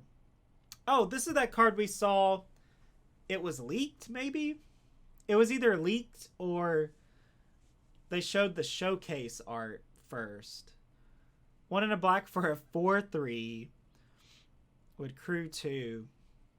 When it attacks, you may sacrifice another artifact or creature. If you do, put a +1 counter on it. And it gains menace. This card's going to be real strong. Like, it's going to be hard to deal with. Just give a big thing menace. Sheesh. I do like that you can crew it and then sack the thing you crewed it with. Nashi. Nashi? Nashi. Nashi Moon Sage's Scion. 1 and 2 black for a 3/2 rat ninja. The ninjutsu is 4. Okay. When it deals damage to a player, exile the top card of each player's library. Until end of turn, you may play one of those cards. If you cast the spell this way, pay life equal to its mana value rather than paying its mana cost. It's like you hit them and it's a one-time Bolas's Citadel. I think this card's going to be really good. That's so much like value. I don't know what it's going to be good in. Like, I don't know if it's good enough for, like, cube.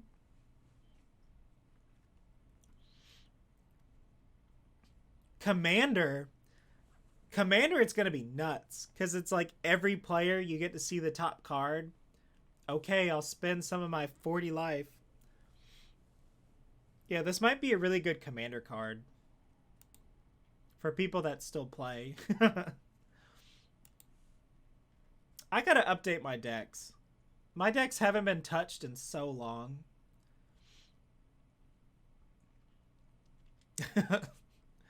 Nezumi Blade Blesser. 2 and a black for a 3/2. Rat Samurai. Has Death Touch as long as you control an artifact. Has Menace as long as you control an enchantment. Oh. This is a pretty good payoff for having artifacts and enchantments.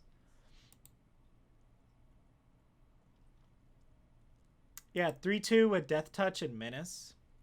Death Touch Menace, like, really gets ya. It's like, shoot, I gotta throw two cards away just to kill this thing. Or, like, just to block it. Okay, one thing I don't understand. So, I guess this is a robot. This is a Nezumi robot. There's some creatures that are just artifact creatures, and I don't know why. Like, it doesn't make sense.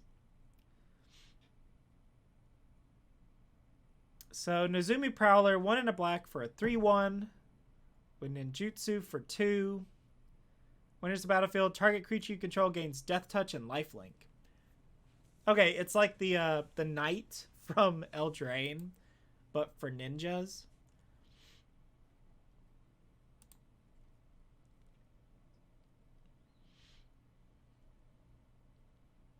That'll be pretty good. Like, give one of your... Like, they block one of your little dudes or something, and you're like, okay, my little dude has Death Touch. That's a good combat trick. Okiba Salvage. Is Okiba a place? 4 and a black for a sorcery. Return target creature or vehicle card from your graveyard to the battlefield. Then put 2 +1 counters on that permanent. If you control an artifact and enchantment. I am always down for the Reanimator plan, like in draft. Like, you know I'm going to try to reanimate Jingataxias.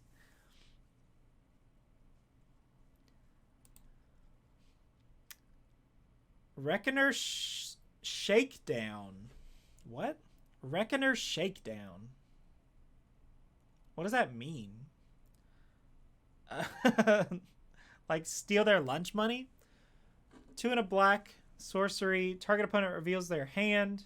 You may choose a non-land card from it. If you do, that player discards a card.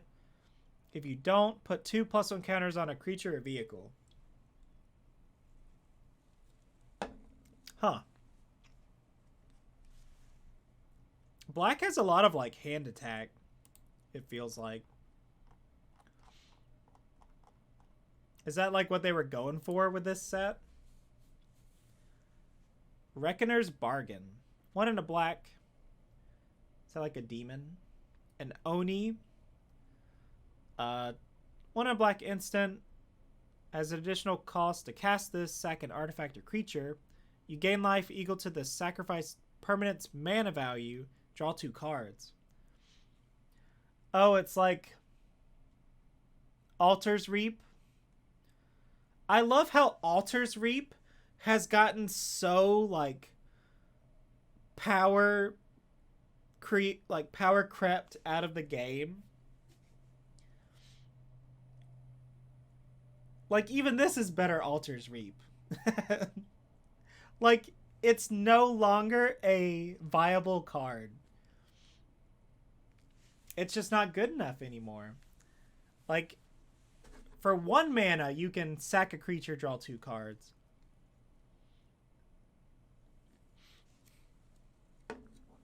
This one gains you some life. Poor Altar's Reap. Whoa. Return to action?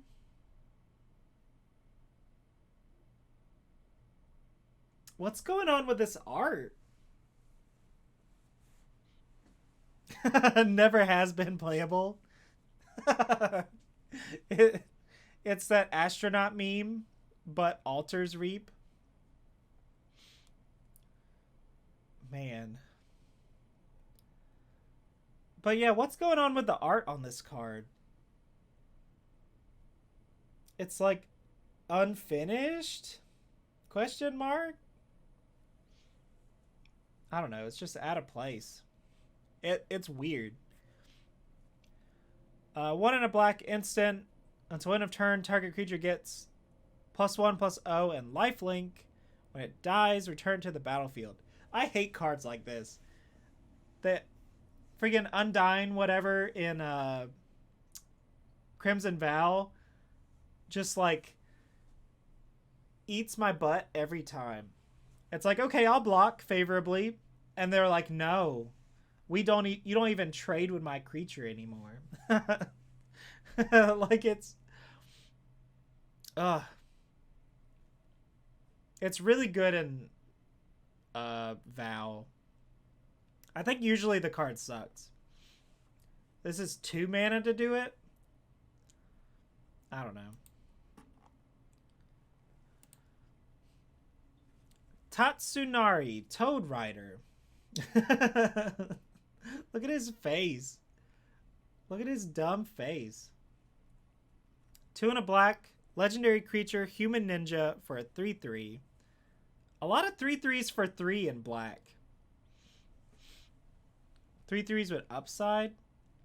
Whenever you cast an enchantment spell, if you don't control a creature named Kami, create Kami, a legendary 3/3 black and green frog. With, whenever you cast an enchantment spell, each opponent loses 1 life and you gain 1 life. So it's like you cast an enchantment and your 3/3 makes another 3/3.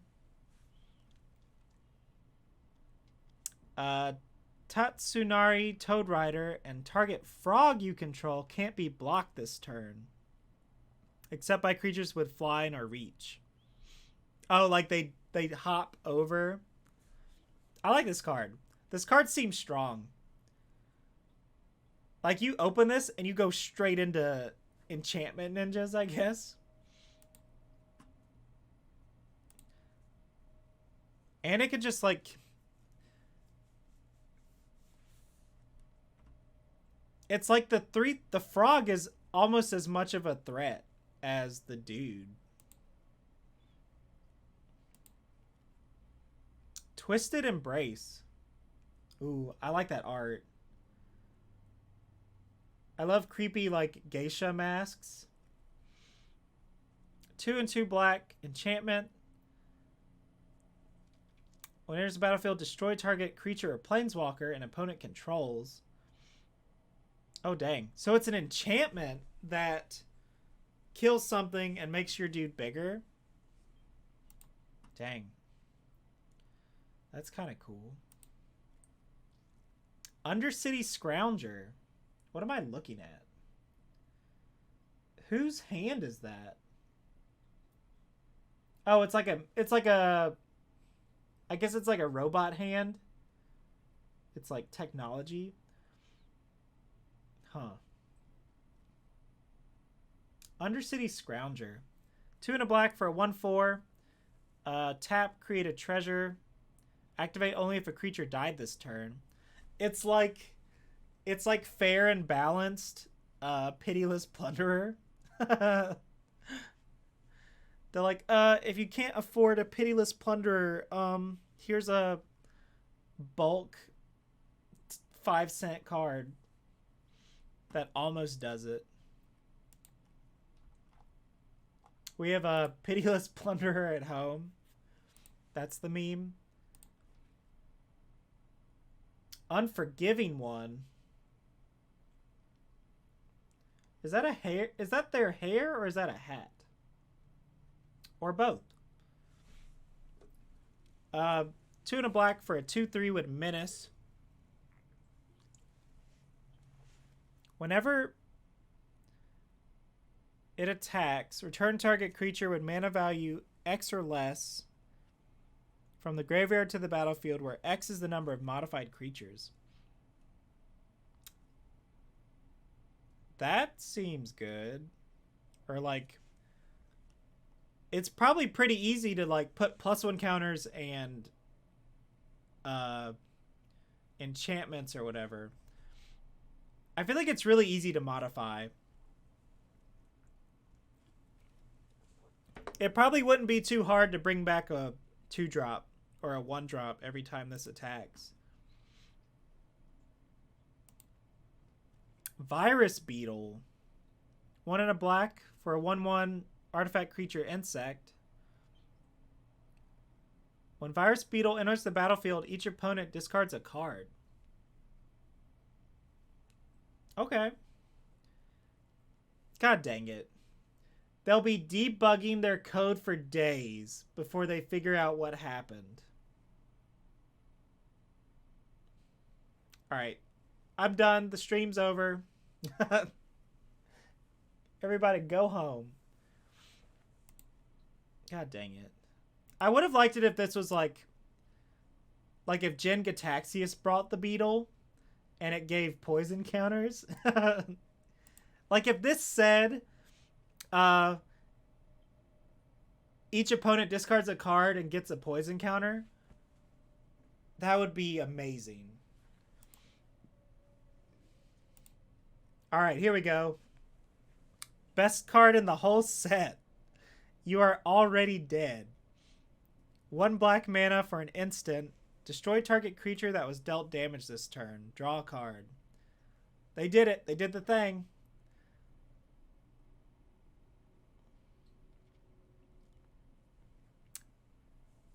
Well, this isn't a pun. This is a reference. This is anime. Virus Beetle's a pun.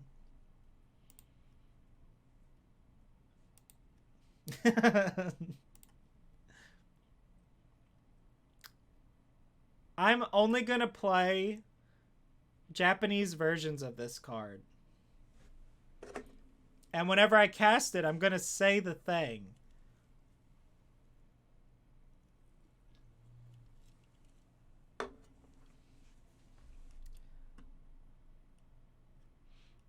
I just said what they were.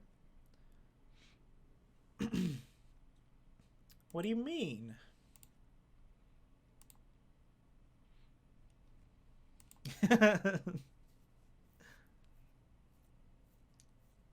they're different.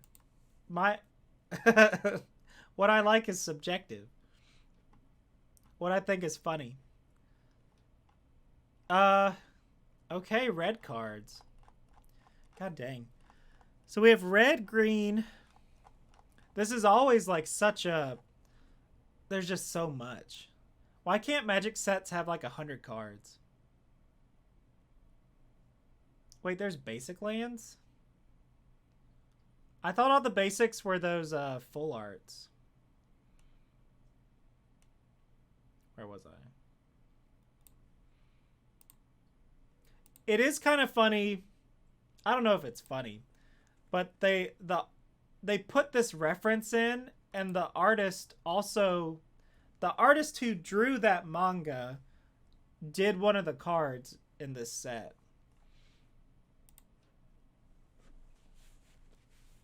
I'm sure when they were thinking up this set, they're like, okay, give me some anime. We need to reference as much anime as possible.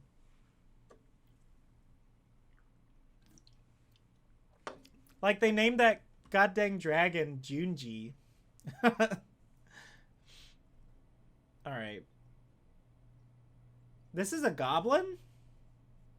They changed how the goblins look. I liked it when they were just like spiky volleyballs. Just like real angry frogs. Alright, Aki, Ember Keeper. Oh, no, it's Aki Ember Keeper. It's not... Their name is not Aki. 1 in the red for a 2/1. Whenever a non-token modified creature you control dies, make a 1/1 spirit. It's like a baby Valduck, kind of. Aki Ronin. That looks cool. Oh, I really hope Godo comes back. Or, like, I hope Godo gets, like, a reference or something in this set. So 1 in a red for a 1/3.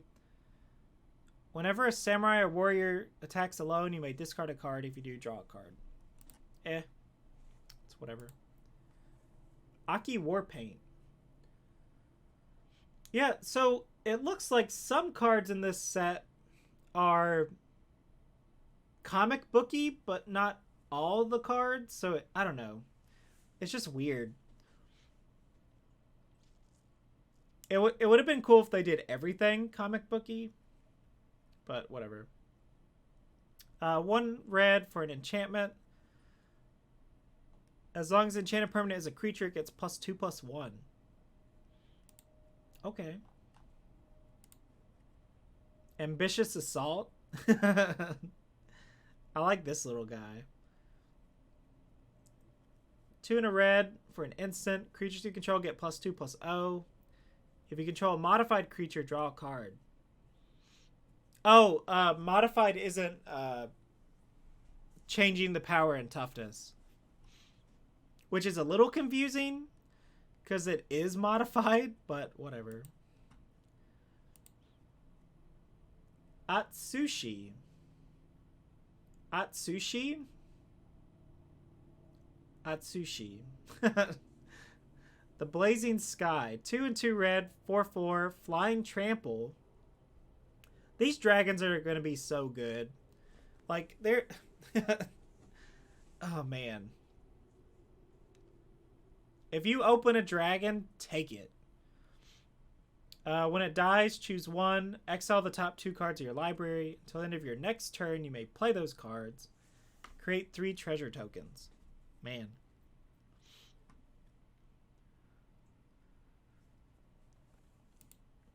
Is there going to be a card that says, like, when choosing death triggers, you may pick both or pick all options or whatever? Like a Hearthstone.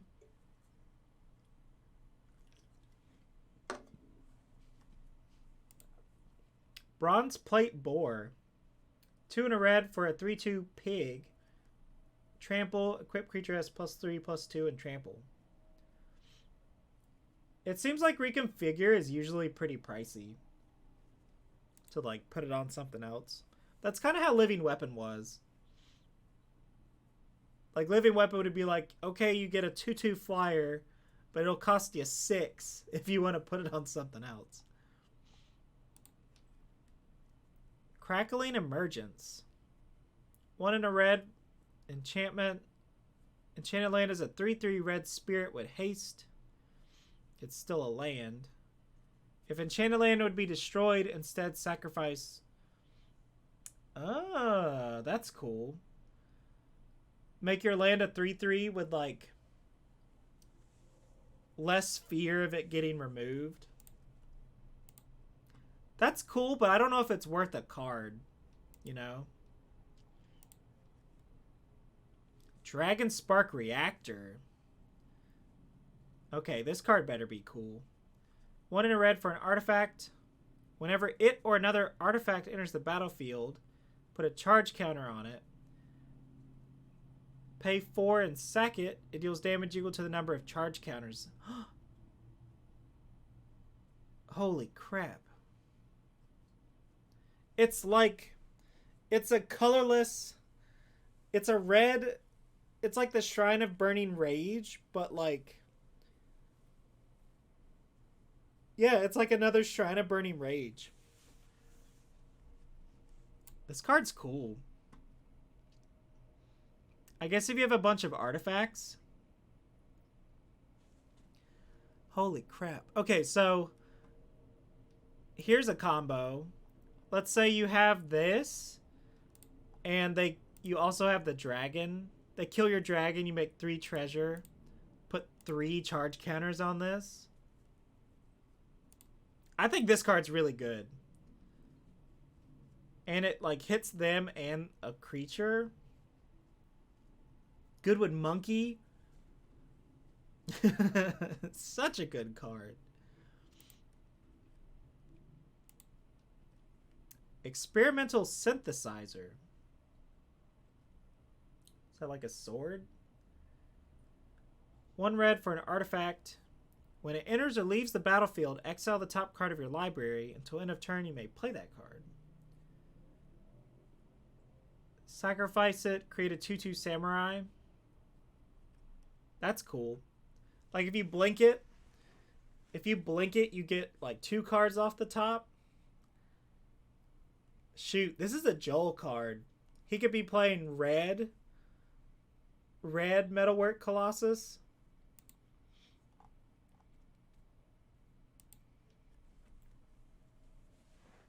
Explosive Entry. 1 in a red for a sorcery. Destroy up to 1 target artifact. Put a +1 counter on up to 1 target creature. Cool. Whatever. Sideboard card. I'm wondering if there's going to be enough like enchantments and artifacts like in general to just like main deck removal like that. It's so weird that the set is like half enchantment, half artifact. I don't know. We'll see how that like plays out. Because it might be where like if you're drafting the artifact deck, you're not really going to pick the enchantment cards. So like people might just not fight over the same cards. I don't know.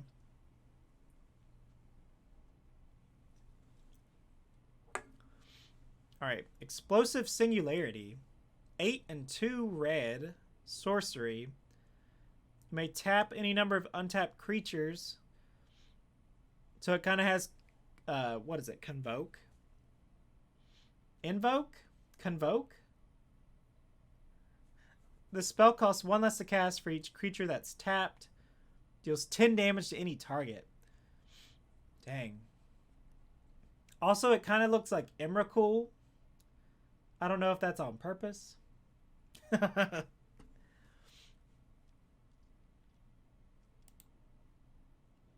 Return to Innistrad confirmed.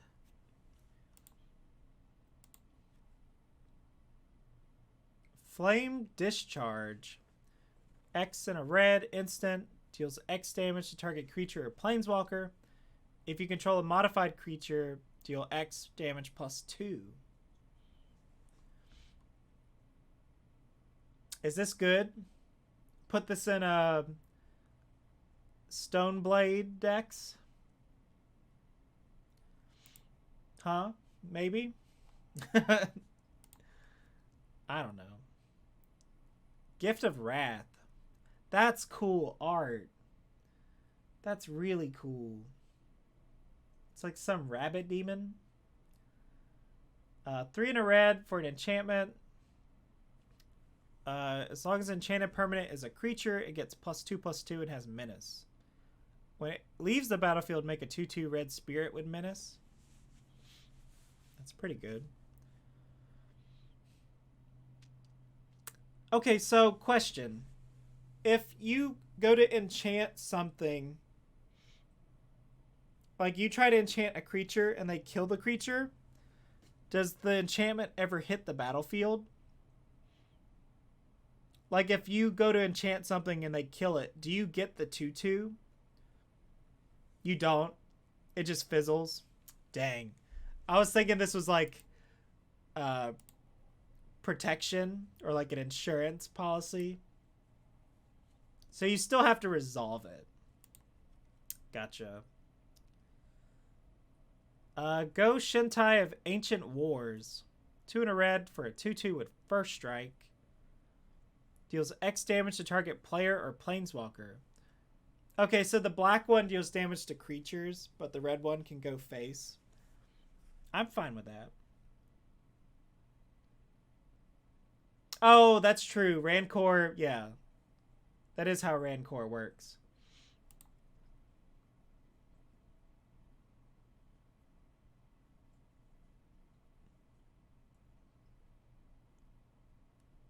That makes sense. Goro Goro, Disciple of Ryusei. 1 in a red. Legendary creature Goblin Samurai for a 2/2. Creatures you control gain haste. Create a 5/5 Dragon Spirit with flying.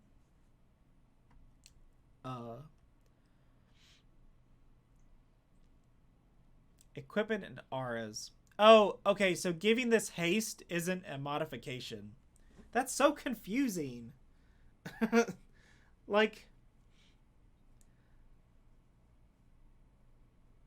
I don't know if it's confusing for anyone else, but in my mind, I'm like, oh yeah, it's modified. You gave it haste. But no, it's not modified by this definition. I don't know. It's confusing. I'll get over it. It's got to have stuff on it. Oh, that makes sense. Like counters. You got to put something on the card. Okay. That's fair. I do like this card, though. A 2-mana 2/2 that can give things haste. Or just pump out dragons. Seems good. Alright. Heiko Yamazaki, the general. So this, apparently this person is cousins with the poet back in white. It's too bad they don't have partner. Someone go make a Yamazaki deck with both of them as the commanders. Who cares about the rules? 3 and a red for a 3/3 with trample. Whenever a samurai or warrior you control attacks alone, you may cast target artifact card from your graveyard. Ooh. So, okay, so she's for artifacts and the other one is for enchantments. Oh, man. Invoke Calamity. That's freaking like Hado 91. Just a big fire sword. 1 and 4 red. Instant. You may cast up to 2 instants and or sorcery spells with total mana value 6 or less from your graveyard or hand without paying their mana cost. If those spells would be put into your graveyard, exile them instead. So you're paying 5 mana to potentially spend 6 mana.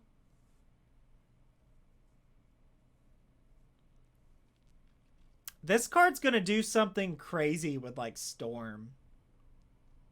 I think this is a Storm card. Like you can cast like Seething Song or whatever. Or like any of your like rituals. Yeah, I think this is gonna be a good Storm card. Piff. Piff. What is Piff? Past in Flame. Okay. I couldn't think of the I couldn't think of the word.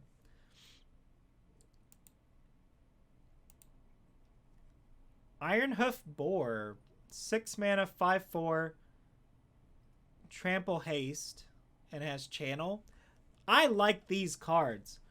All of these like expensive dudes, but they have like a channel ability. So good. These cards are going to be crazy in draft.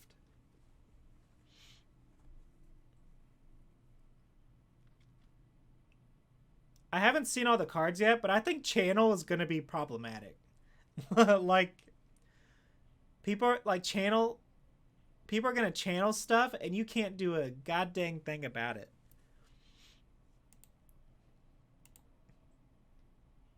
Cycling for value, yeah. Some of them just cycle. Like some of them just say discard and draw a card.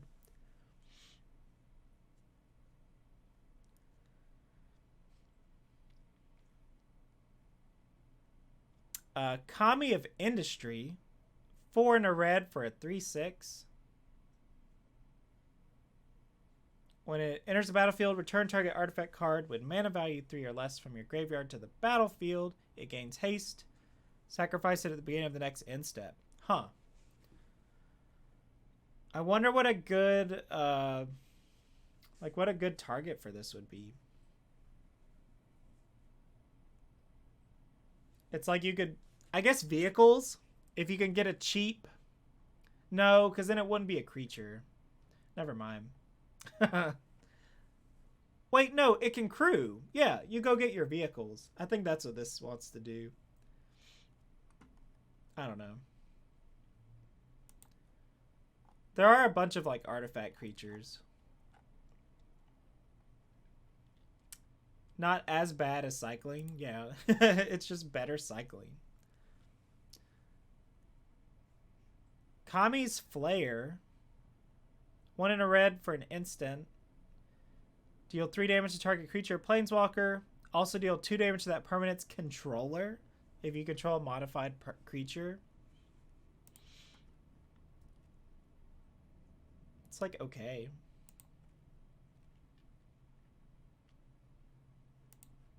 A braid. No, a braid can go face, right? There's not going to be a channel deck like there was a cycling deck. Have you seen all the cards? Who knows? There might be like a channel your channels are free or something. Or whenever you channel, draw a card. There's probably not, but yeah, you're probably right.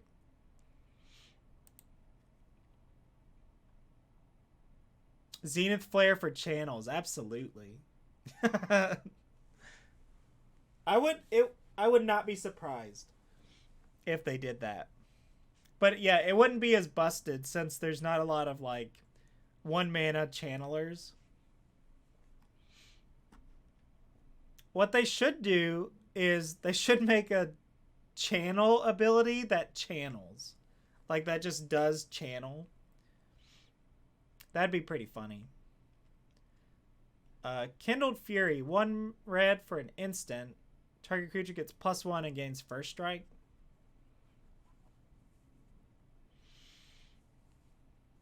Huh. It's whatever. I don't really care about all these like dime a dozen combat tricks. Lizard Blades. Now here's a card. 1 in a red for a 1/1 with double strike. Equipment Lizard. Equipped creature has double strike. This card's gonna do work. Like, that's a pretty cheap cost to just give double strike. Lizard Blades. March of Reckless Joy. What did I tell you? What did I say that the Red March was going to do? I knew it. Hire me, wizards. Oh, I didn't even read it.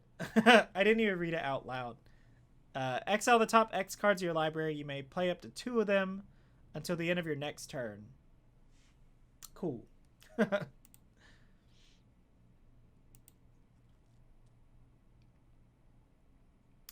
Ogre Head Helm. It's a helmet, but it's a ogre.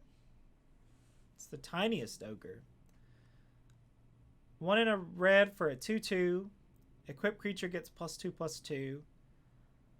When it or equipped creature deals combat damage to a player, you may sacrifice it. If you do, discard your hand, then draw 3 cards. Okay.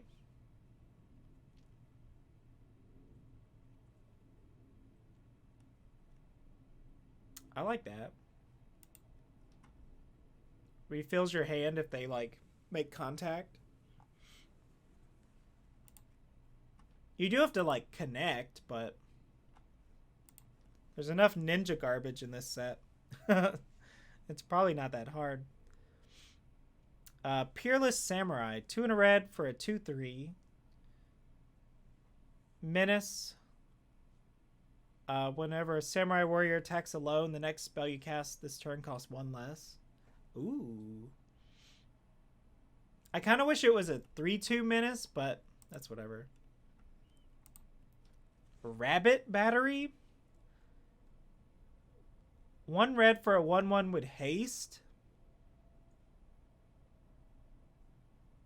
Equipped creature gets +1/+1 and has haste. This card's nuts, right? This card seems really good. Like, turn 1, attack for 1. And then, like, whenever you play something, you can give it haste.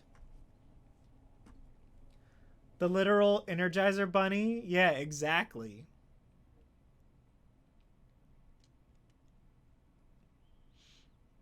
Rabbit Battery. Huh. I mean, thankfully it's an uncommon. Like, this card seems really good. That was not a card you thought was even possible. The name is pretty lazy. Rabbit Battery. Reinforced Ronin. 1 red for a 2/2 with haste. What? Oh, this is the card. Okay. So 1 mana, 2/2 with haste. At the beginning of your end step, return it to its owner's hand. And then it has channel, discard it, draw a card.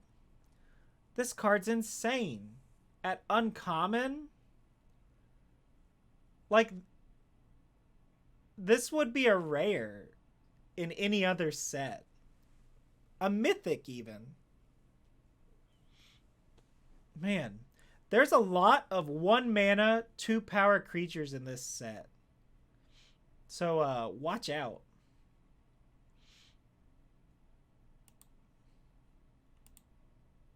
Calm down.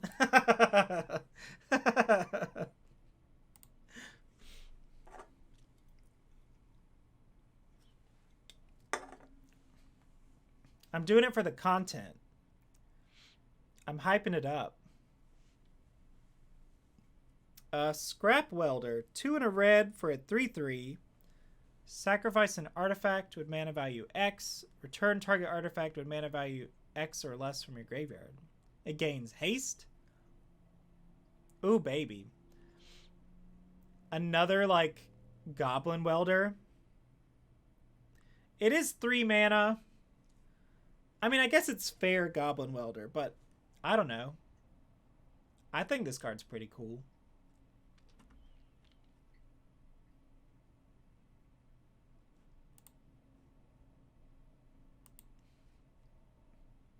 Scrapyard Steel Breaker.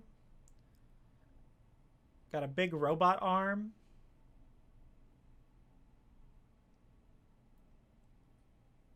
There's some weird perspective stuff going on in this art. But so 3 and a red for a 3/4. Sacrifice another artifact, gets +2/+1. So it seems like red really wants to like sack artifacts and like bring them back. Cause like we had the synthesizer that likes to be played and over. So per usual, red-black is probably a sacrifice. They really love that archetype. Seismic Wave. 2 and a red, instant. Deal 2 damage to any target and 1 damage to each non-artifact creature target opponent controls.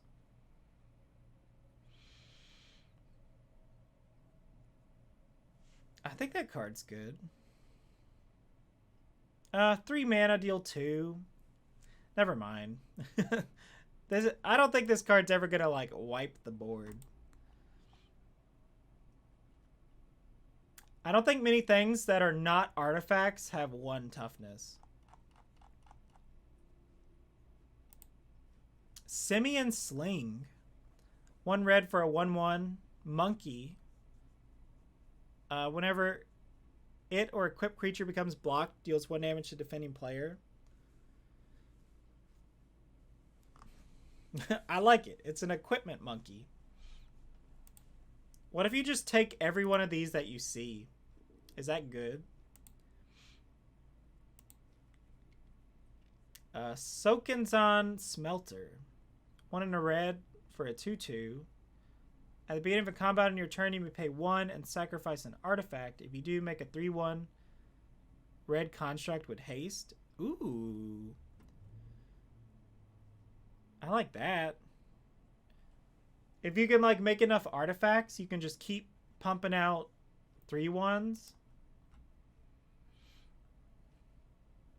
That's kind of cool. Tempered in Solitude. 1 in red. 1 in a red for an enchantment.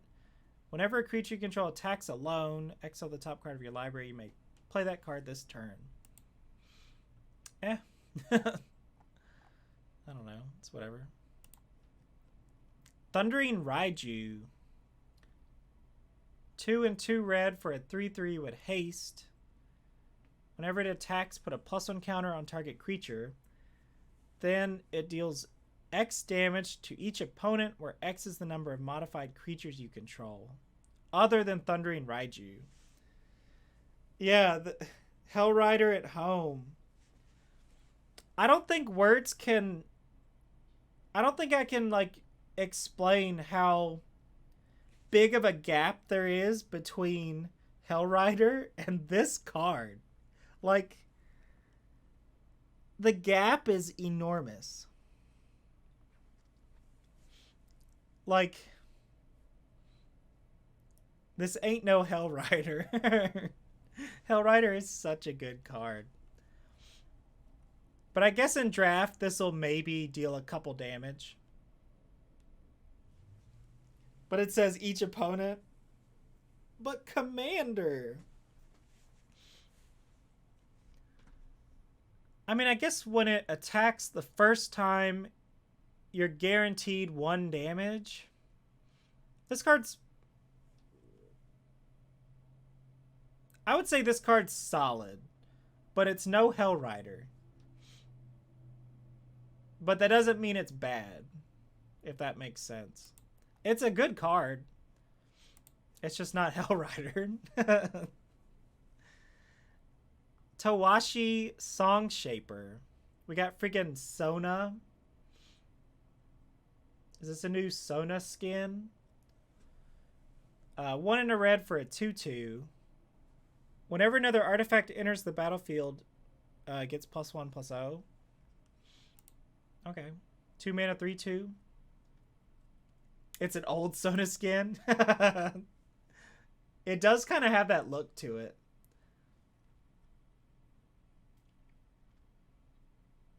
It kind of looks like a Mad Max skin.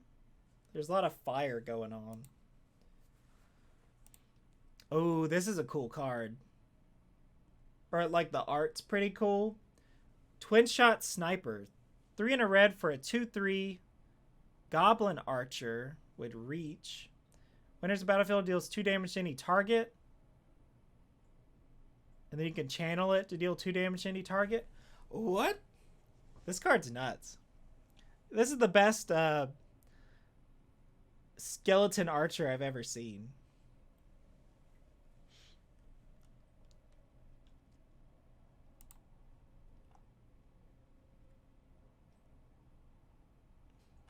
Yeah, you could definitely do things like you channel this card and deal 2 damage to something, and then you sack an artifact and you bring it back. I think red definitely wants you to like build an engine, kind of. That's what it feels like. I don't know if that would be too difficult in like draft. All right, Unstoppable Ogre, 2 and a red for a 4/1. When it enters the battlefield, target creature can't block this turn. Yeah, like give this. Oh, so your ogre. It just hit me. So you want to bring back the ogre with Kami of Industry.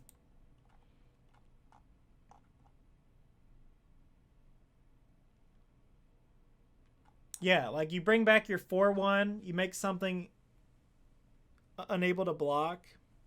Boom. We solved the puzzle. Upriser, Renegade, 1 in a red for a 1/3. Gets +2/+0 for each other modified creature you control. I bet this card could get pretty big. Also, I love the hair. I think there's an alternate art of this, like a showcase. Because I think Samurai get like a showcase art in this set. But in the other art, his hair is much bigger. Voltage Surge. That sounds like a Mountain Dew flavor. 1 red for an instant. As additional cost to cast this spell, you may sacrifice an artifact. Deals 2 damage to target creature or planeswalker. If the additional cost was paid, it deals 4 damage. Why can't this go face? This card should go face. That's all I'm saying. Bring back Scrapnel Blast. Okay, cool. Oh, is this just the Pokemon Sawbuck or whatever? Yeah, Shrapnel Blast. It deals 5. But yeah, this is just the goddamn Pokemon.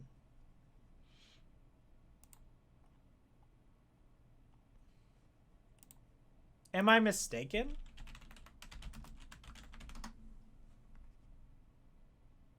Yeah, Shrapnel Blast. Did I say Scrapnel Blast? That's pretty funny if I did say that. Okay. Scrapnel Blast is pretty funny.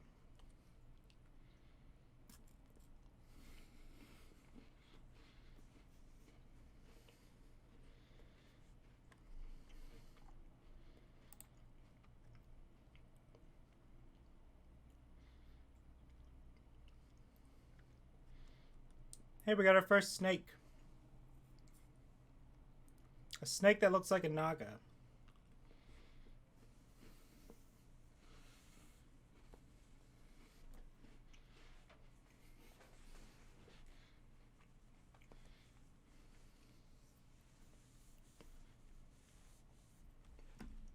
Okay.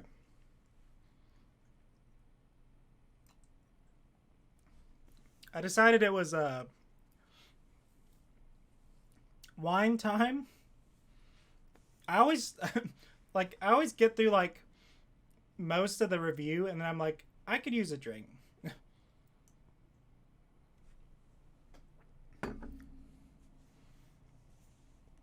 Okay. Bamboo Grove Archer. Wanted a green for a 3/3 defender with reach. That's pretty good. 2 mana 3/3 defender reach. And we can channel it. Destroy target creature with flying. The deck fillers in this set are so good.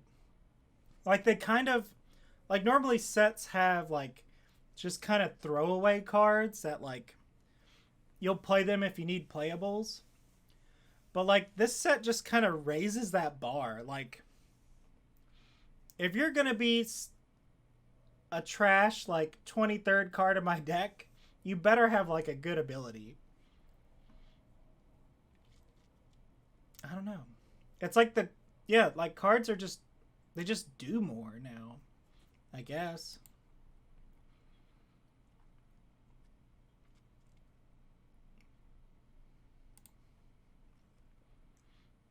Bearer of Memory. 2 and a green for a human monk. 3/2. 6 mana, put a +1 counter on target enchantment creature. It gains trample. Okay, so green-white is definitely like enchantments. Alright, we got an actual Pokemon. Blossom Prancer. 3 and 2 green for a 4/4 with reach. When it enters the battlefield, look at the top 5 cards of your library. You may reveal a creature or an enchantment from among them and put it into your hand. Put the rest on the bottom. If you didn't put a card into your hand, this way you gain 4 life.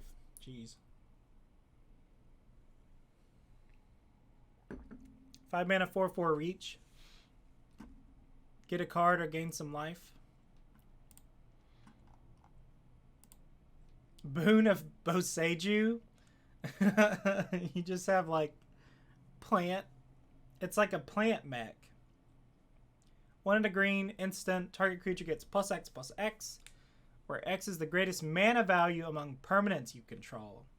Untap it. Ooh. I wonder what the average like X will be.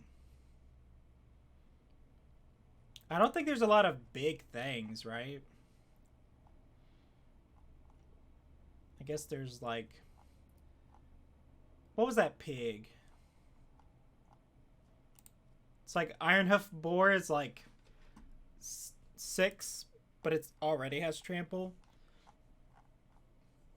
So you could give something else +6/+6 and trample. Okay, this card might be decent.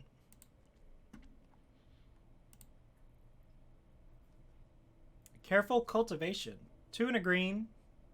Enchantment. As long as the enchanted permanent is a creature, it gets +1/+3 and has reach. And you can tap it to add 2 green. Or discard Careful Cultivation, make a human monk with... Oh. That's pretty cool. You could just make a mana dork. I like that a lot. Yeah, just channel this bad boy. What the heck? Make a bunch of 1/1s? Coiling Stalker. What are these? What are these, like, stars supposed to be? Are those weapons? So 1 and a green for a 2/1 with ninjutsu. When it deals combat damage to a player, put a +1 counter on 1 target creature you control that doesn't have a +1 counter. Oh. Why put that... Why put that, that, like, caveat?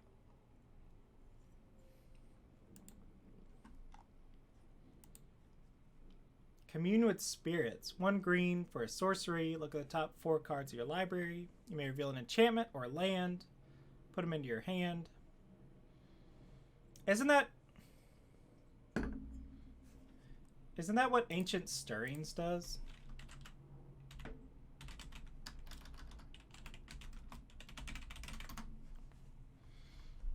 Look at the top 5 cards. You may reveal a colorless from among them. Okay, so it's kind of like... It's almost like another Ancient Stirrings.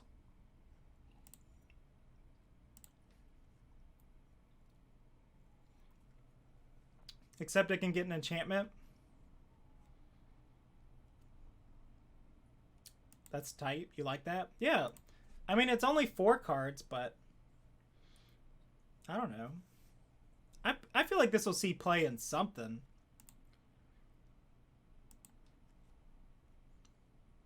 Fade into Antiquity. 2 and a green. Exile target artifact or enchantment. Sideboard card. Fang of Shigeki. 1 green for a 1/1 with Death Touch. Snake Ninja. This card. This card's going to be important. Because, like, you're going to attack with this, and your opponent's going to be like, do I trade my creature, or do I let them ninjutsu?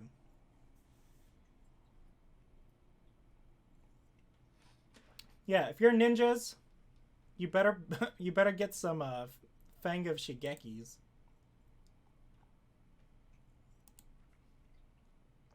Favor of Jukai.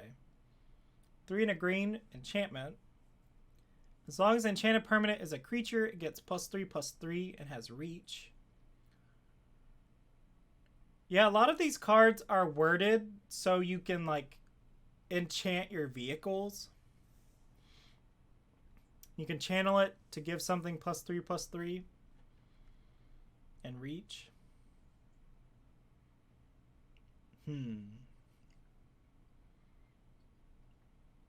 If that gave, like, trample and was, like, 1 green...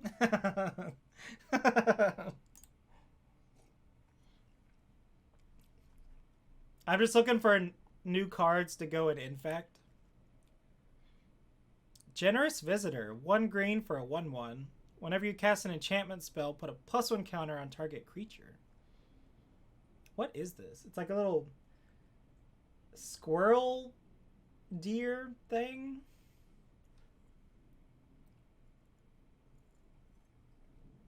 I'm really surprised this doesn't say, like, Spirit Squirrel. Geothermal Kami. Oh, is that like a hot spring? 3 and a green for a 4/3. Enters the battlefield, you may return an enchantment you control to its owner's hand. If you do, gain 3 life. Ooh.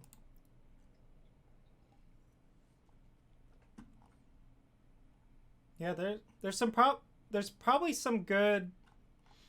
Yeah, it's like you could bounce your archer and then you can channel it. This set seems so good.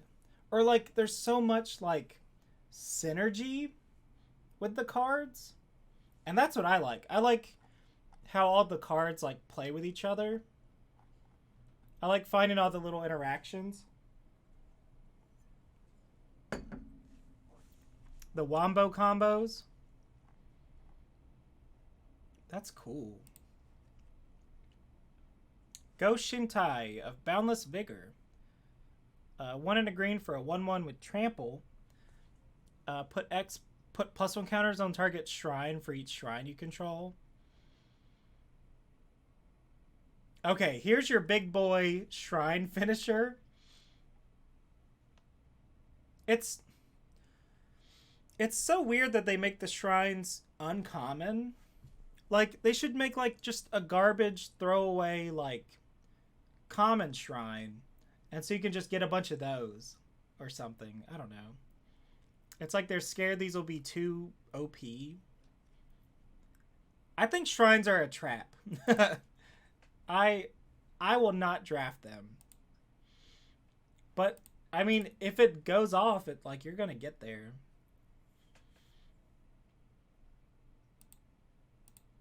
Anyways. Grafted Growth. 2 and a green for an enchantment.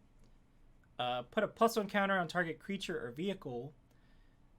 Enchanted Land has... Oh, it's an enchant land. Enchanted Land has add 2 mana of any one color. So another one of these. I'm sure there's some Pauper deck that plays a bunch of these. Here we go. Here's a good boy. Greater Tanuki. 4 and 2 green for a 6/5 with trample. And then you could discard it to search your library for a basic land card and put it onto the battlefield. What's that card? Crozen Tusker? Crozen.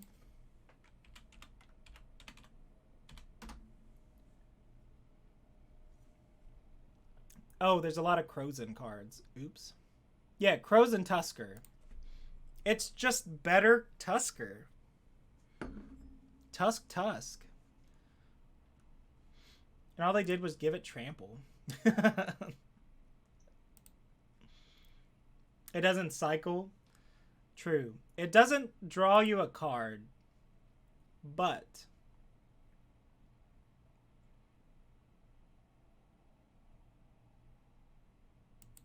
it's got trample. I think the trample's important. I don't know. Harmonious Emergence? Is this like a salamander dude? I love whenever they make like a salamander card. Still great. It's different Tusker.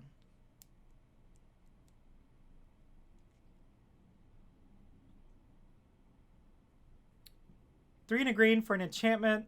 Enchant land you control. Enchant land is a 4/5 spirit.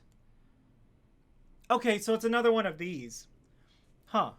So there was a red one that makes it a 3/3, and then there's a green one that makes it a 4/5.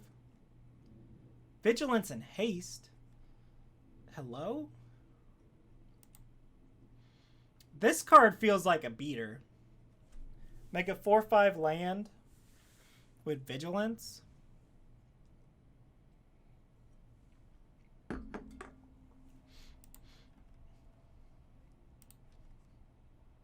Alright, now we've got some more snakes. Heir of the Ancient Fang. 2 and a green for a 2/3. Enters the battlefield with a +1 counter if you control a modified creature. I like that. It's like it will become modified if you have another. Historian's Wisdom. Oh, I thought this was a creature. Like, the art tells me, oh, this is another snake. 2 and a green for an enchantment. When it enters the battlefield, if the enchanted permanent is a creature with the greatest power among creatures on the battlefield, draw a card.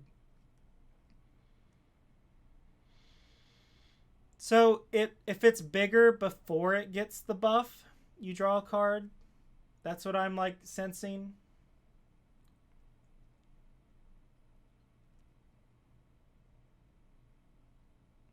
Or maybe it enters attached. So maybe if it's just the biggest. If it's the biggest after the buff. I think that's how it works. Okay, the last Invoke card, unless there's like a multicolored one. Invoke the Ancients. 1 and 4 green. Make 2 4/5 green spirits. For each of them, put your choice of Vigilance, Reach, or Trample. For each of them, put your choice of a... Oh, so you can give them... You can give them one of those 3. Okay. I was like, wait, wouldn't you just give them all those? But yeah, so this makes 2 4/5s with Trample that are modified. This card seems really good. 5 mana, put 8 power on the board. 2 Siege Rhinos.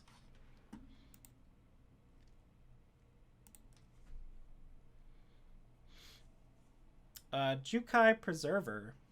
3 and a green for a 3/3. When enters the battlefield, put a +1 counter on target creature you control. Pretty good with Eska's Chariot. Holy crap. Just keep making 4/5s. Yeah, that seems pretty good. I guess the 4/5s don't, the ones you copy don't get a counter, but that's whatever.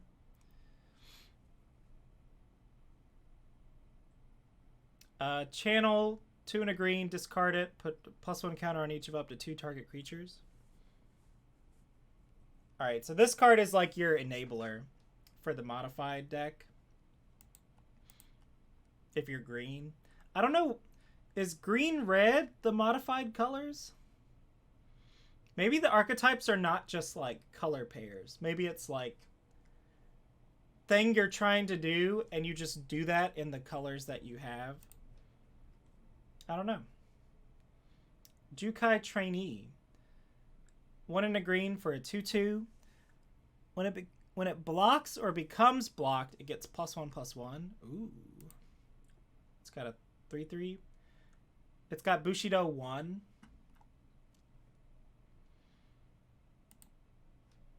Ooh, I like this art a lot. This could also be a Pokemon. Kami of Transience. 1 and a green for a 2/2 with Trample. Whenever you cast an enchantment spell, put a +1 counter on it. At the beginning of each end step, if an enchantment was put into your graveyard from the battlefield this turn, you may return Kami of Transience from your graveyard to your hand. Huh? What? This card's gonna be like a whole deck. Like, there's gonna be some historic... I mean, I guess SRAM. Put this in SRAM. Green, white. Kami SRAM. Like, it has Trample, so you want to, like, make it bigger. And then you can get it back if an enchantment dies.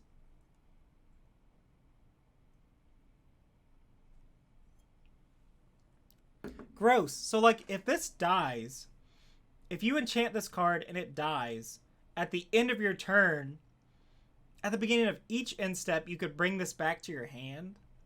This card's really good. Holy crap. This feels like a bomb for the enchantment deck, I guess. Oh, oops. Alright, we got Leonardo, the Ninja Turtle. 1 and a green for a 1/3. Turtle Ninja with Ninjutsu for 2. It enters the battlefield with a Death Touch counter. And whenever it deals combat damage to a player, you may remove a Death Touch counter.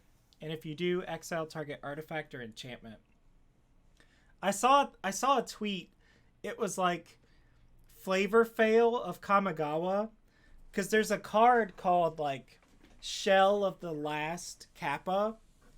Like in the old Kamigawa, there was like Shell of the Last Kappa. So I guess they found some more. Yeah, it's fine. They just found some more Kappas. They didn't look hard enough. Kodama of the West Tree. I remember this art being revealed like pretty early. For whatever reason. 2 and a green for a 3/3 with reach. Modified creatures you control have Trample. That's pretty good. Whenever a modified creature you control deals combat damage to a player, search your library for a basic land card, put it onto the battlefield. Gross. Like, you deal damage and, like, thin your deck so you don't, like, top deck lands anymore. This card's crazy.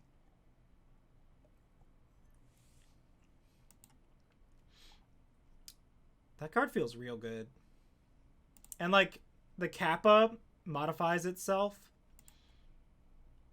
I think that'll be important. Finding cards that, like, are modified or, like, enter modified. Stuff like that. Okay, Green Dragon. I wonder if it'll be as good as the others. Kura. The Boundless Sky. 3 and 2 green for a 4/4 Flying Death Touch. Fleth Touch? Fleth Touch. When it dies, choose one. Search your library for up to 3 lands. Reveal them, put them into your hand. Create an XX spirit where X is the number of lands you control. Okay. Either make a big dude or ramp yourself. No, you put them in your hand. Never mind. This one's kind of like, I mean, 5 mana, 4/4 Flying Death Touch is pretty good. The ability sucks. Like, I mean, I guess at worst, if it dies, you make a 5/5. I guess this card's still pretty great. Yeah, don't pass the dragons. Take them. Play them, please. March of Burgeoning Life. Hey, another Wily card. Choose target creature with mana value less than X. Search your library for a creature card with the same name as that creature. Put it onto the battlefield tapped. Ooh. This feels like a constructed card. It might be a little difficult to pull off in limited. I don't know. I'm probably not going to pick this card. Master's Rebuke. Who's the master? Probably the snake. Is that Kaito?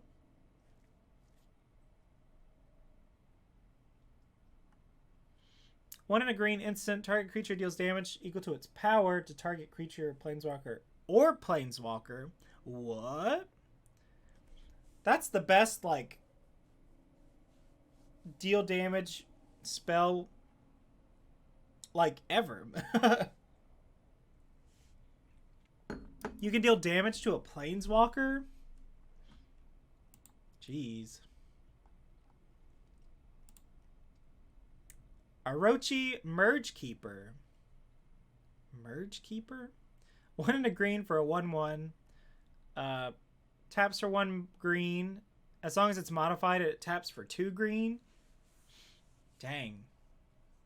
It's probably not that hard to put a +1 counter on this. Roaring Earth. Just got a bear spirit.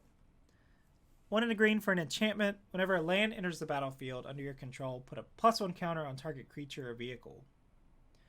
I'm really tempted to put this in Atraxa. Like, I don't know. But it's probably better in, like, a landfall deck. Or a deck that can, like, put a bunch of lands out. And then you can channel it to make a big bear. Big spirit. That's pretty cool.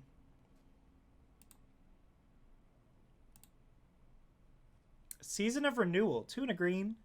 Choose one or both. Return a creature from your graveyard to your hand. Return an enchantment from your graveyard to your hand.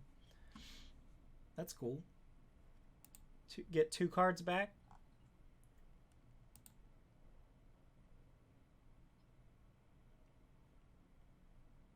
I haven't seen this card yet. Shigeki, Jukai Visionary. 1 in a green for a 1/3. Legendary enchantment creature, Snake Druid. 1 in a green, tap it, return it to its owner's hand. Reveal the top 4 cards of your library. You may play a land from among them. Put the rest into your graveyard. Ooh. It's like... It's kind of like you get to activate... I don't like that you have to tap him. But it's kind of like casting a... What is it? Satyr Wayfinder? Kind of. And then you can channel it. Return X target non-legendary cards from your graveyard to your hand. This card seems pretty sweet. I don't know what, like, deck it'll go in, but I like what it's doing. This card would have been nuts in, like, Theros Beyond Death. Can you imagine? Spinning Wheel Kick. Double X, double green. Target creature you control deals damage equals to its power to each of up to X target creatures and or planeswalkers. What? So another green spell that hits planeswalkers. That's like a new thing, right? Like, we don't see that much.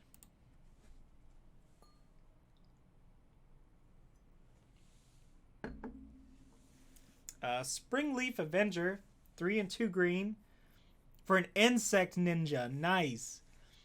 6/5. 5 mana 6/5 ain't bad.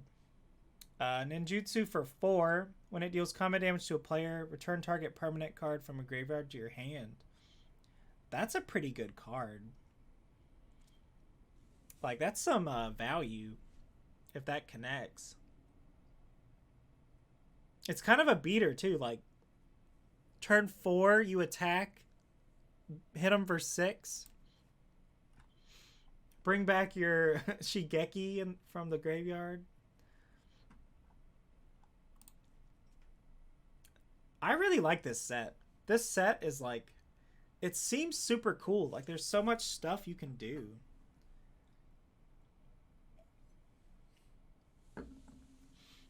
Story Weave. 2 and a green for an instant. Put 2 +1 counters on target creature.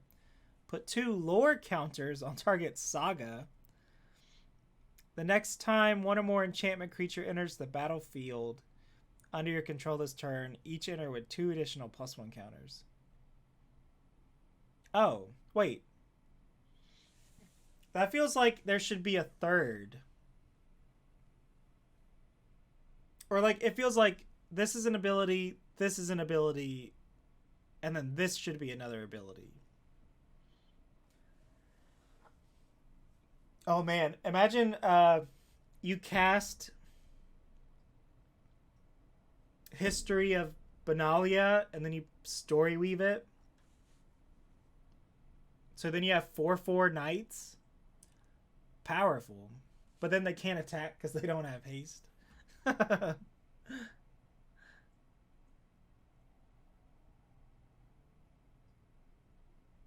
Storyweave Urza's Saga.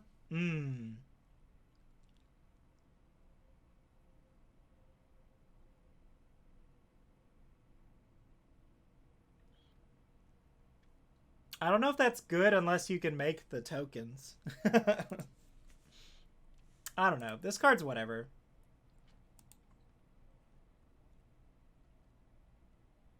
Oh, enchantment creatures. Never mind. Never mind. I was thinking like you could put it on the tokens you make, but no, you can't. It's got to be enchantment creatures.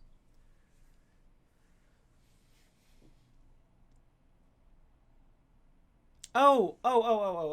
I bet the sagas like leave the battlefield and come back transformed. So that might be why that does that.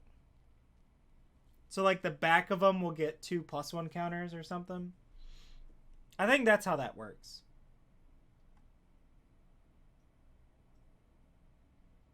To keep the reality chip out of Jenga Taxius' hands, the Wanderer entrusted it to Tamio. Tamio's safekeeping. She's getting a lot of cards with her name on it. I guess she is kind of like a big character in this set. 1 green for an instant. Target permanent you control gains hexproof and indestructible. You gain 2 life. Ooh. So it protects from board wipes and being targeted. That's cool.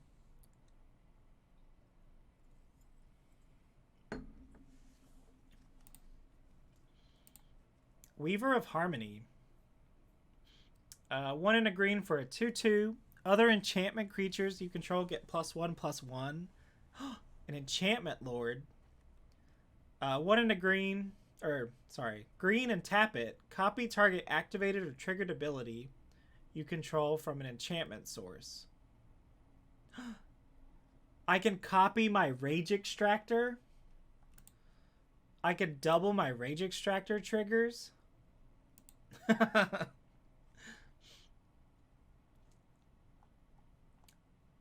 Oh my gosh. Oh, enchantment. Never mind. Rage Extractor is an artifact.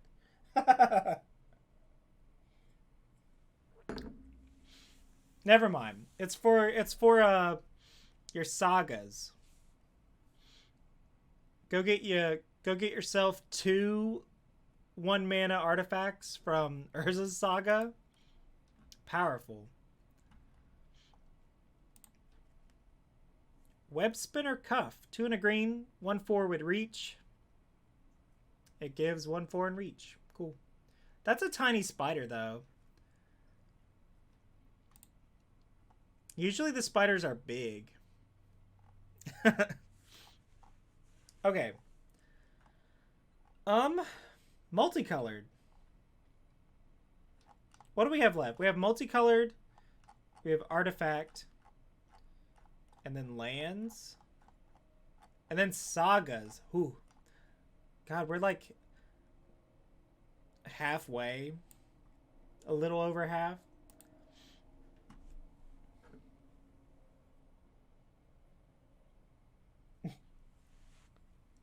I know, there's always so many cards. Like, there's not just the 5 colors. Alright, Asari Captain. 5 mana for a 4/3 with haste. When something attacks alone, it gets +1/+0. Ooh, for each samurai or warrior. Okay. This is the signpost card. That's pretty good. So it's like red, white, samurai, I guess. Okay, this card, I feel like this card is so good. Like, so 2 green and a blue for a 6/5 flyer that's got ward 2. And then it has 2 channel abilities. So you can discard it, return target creature from a graveyard, or target card from your graveyard to your hand. Or you can return target creature to its owner's hand. This card does so much. Like, this is crazy.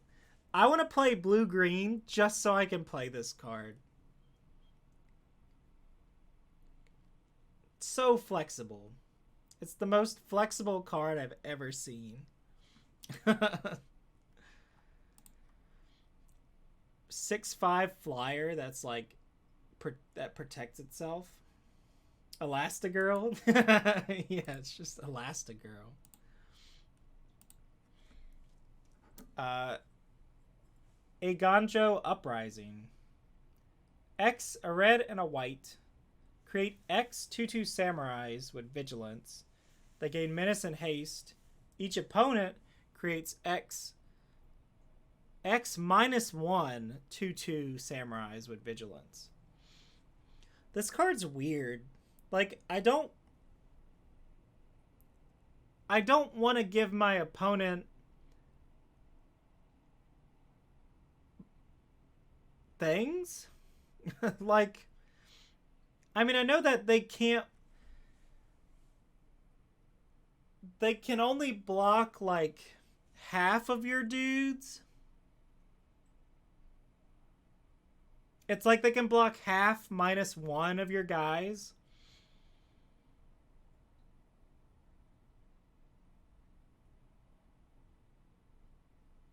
I don't know. It's a weird card. I personally don't want to play with this card. But that's just personal preference.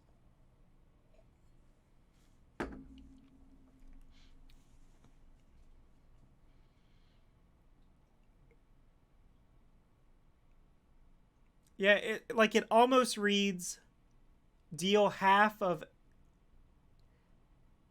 it kind of reads deal X damage to your opponent.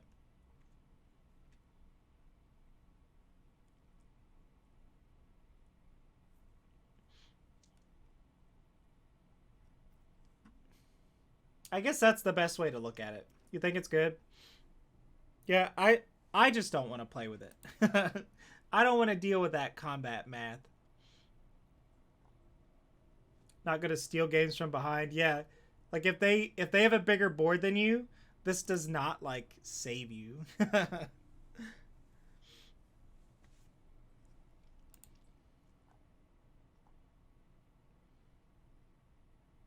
Unless you swing with only one of them and make it huge with like this guy.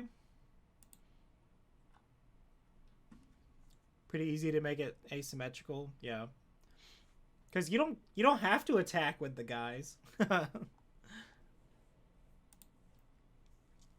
right, enthusiastic mechanaut. One in a or blue and a red for a 2/2 flyer. Artifact spells you cast cost 1 less to cast. Ooh-wee. That's pretty good. That's like, man, that's going to go in every single red-blue commander deck. And it's a 2/2 flyer. Yeah, it's Electromancer for artifacts. Gloom Shrieker. Why does it fly? Who knows? They're just like, yeah, give it flying, whatever.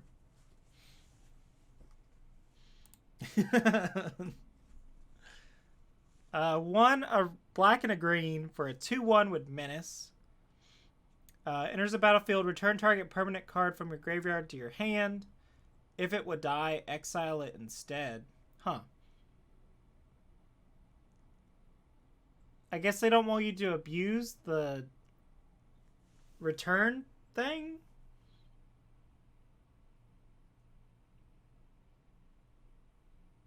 Weird. What a strange card. Oh, they don't want you to loop 2 of them? Oh, okay. This card's kind of whatever. It feels like black-green might not be, like, a strong archetype. Black-green is just, like, enchantments and artifacts. You're playing both of them. Yeah, 2/1 Menace for 3. That doesn't excite me.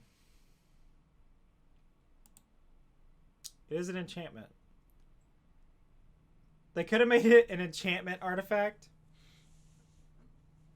Grease Fang. Okiba Boss. 1, a white and a black for a 4/3. What? At the beginning of combat on your turn, return target vehicle card from your graveyard to the battlefield. Wait, oh, what? It gains haste. Return it to its owner's hand at the beginning of the next end step. This card seems crazy, right? Because, like, you play this guy, and it can crew every vehicle in the set.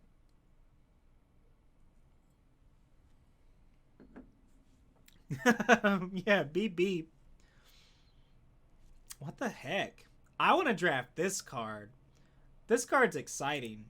This card? No. I guess this is a rare, though. Ooh. Another Naruto reference. Hinata Dawn Crowned. 1, a blue, a red, and a white. For a 4/4 flying trample. Spells you cast cost 1 less to cast for each target. Crackle with power. Oh. That's Busteroni. Friggin' fireball. Spells your opponent's cast cost 1 more to cast for each target. Oh my god. Put this in the cube. Put this in everything. Probably don't put it in the cube, but... Man, this has got to be the most busted, like, Jeskai commander now. How's that math out with Crackle? What's Crackle? 3 X's? I'm not doing the math. But what a card, though. And, like, if you just ignore the text, it's a 4/4 flyer with trample.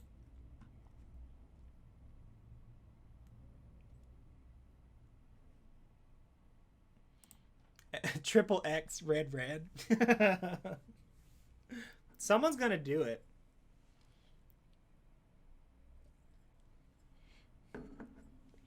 It'll be on the next game nights. Wait. It removes an X? That's not nothing. But, like, what about with, what is it? What's the card? Creativity.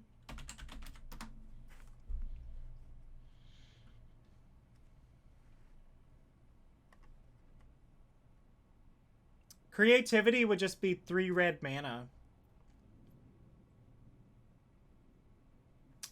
That's pretty spicy. I don't know why you're playing a Jeskai. I don't know why you're playing this in your creativity deck.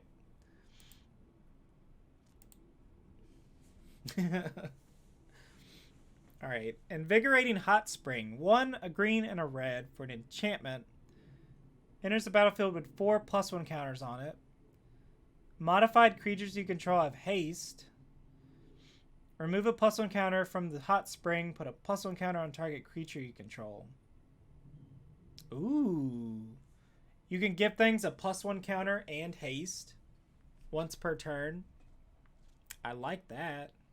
Once per your turn.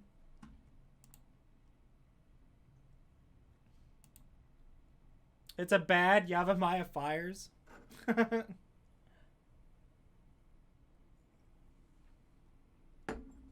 Oh yeah, that's like Riot. It's Riot, but it does both. Modified creatures and Riot. Holy crap.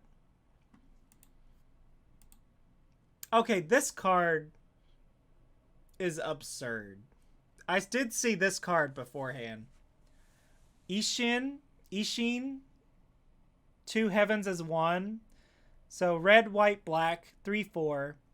If a creature attacking causes a triggered ability of a permanent to trigger, that ability triggers. That ability triggers an additional time. So you got some Annihilator. You get to annihilate twice.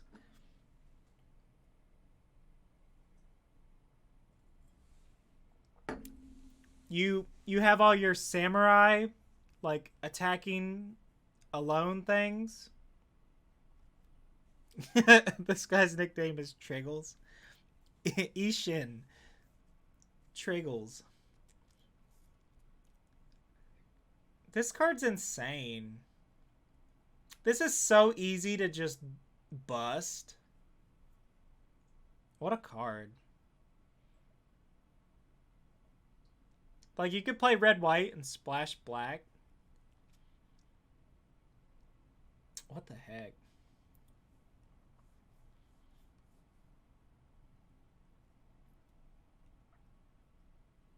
You found the Gary Danger clip?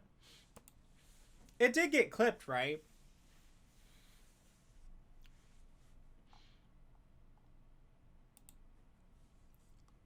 Yeah, I think clips just kind of like exist forever now.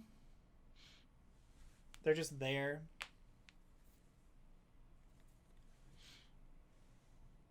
Jukai Naturalist. Green and a white for a 2/2 with lifelink. Enchantments Enchantment spells you cast cost 1 less to cast. Ooh. Human Electromancer. Friggin' bestow for cheap. That's funny. They printed a enchantment and an artifact reducer.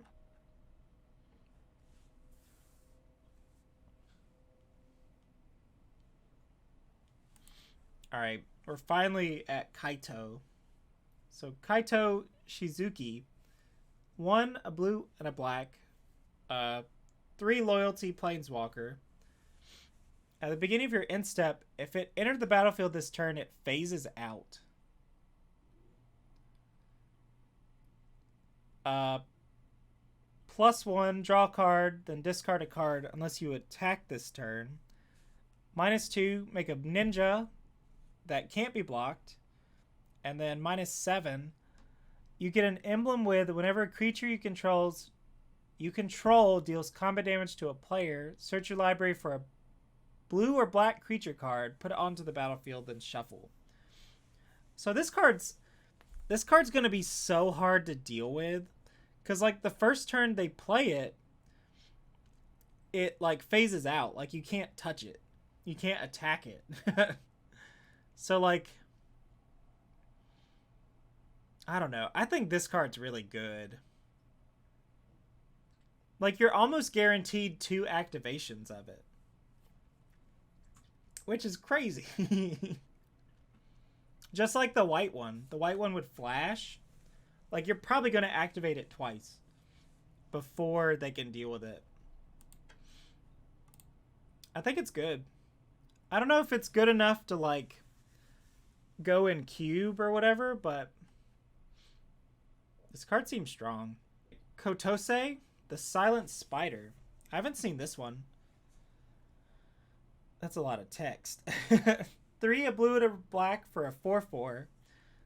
When it enters the battlefield, exile target card other than a basic land from an opponent's graveyard.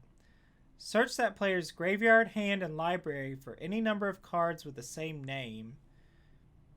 For as long as you control Kotose, you may play one of the exiled cards, and you may spend mana or mana of any color. Ooh.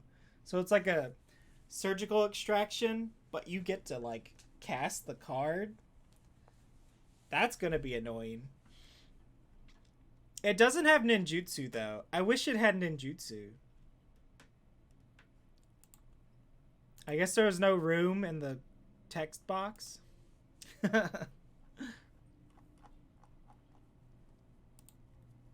Alright.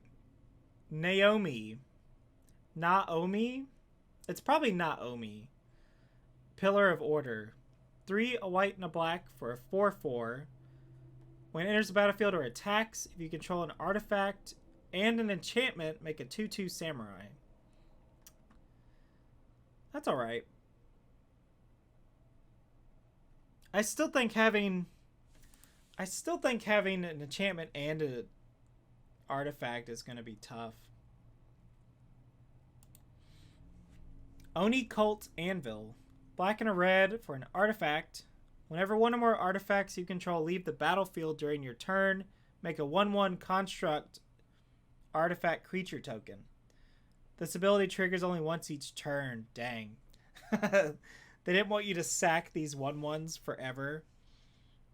Sacrifice an artifact. Oni Cult Anvil deals 1 damage to each opponent and you gain 1 life. Ooh. This is like almost Cat Oven.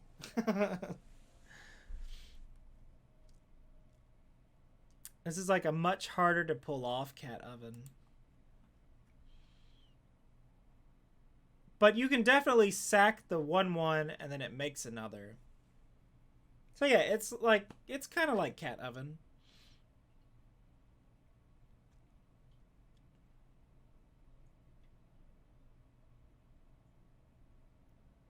I'm trying to think, if you have multiples, I guess they all trigger the first time and then you can activate them. So like if you sack a 1/1, they'll each make a 1/1 once. Man, I hate when they do this. They make cards so hard to, like, like abuse to exploit. I like this card though. Maybe black red's real grindy. Okay, Prodigy's Prototype. 1 a white and a blue for a 3/4 vehicle. Whenever one or more vehicles you control attack, make a 1/1 pilot. That's cool.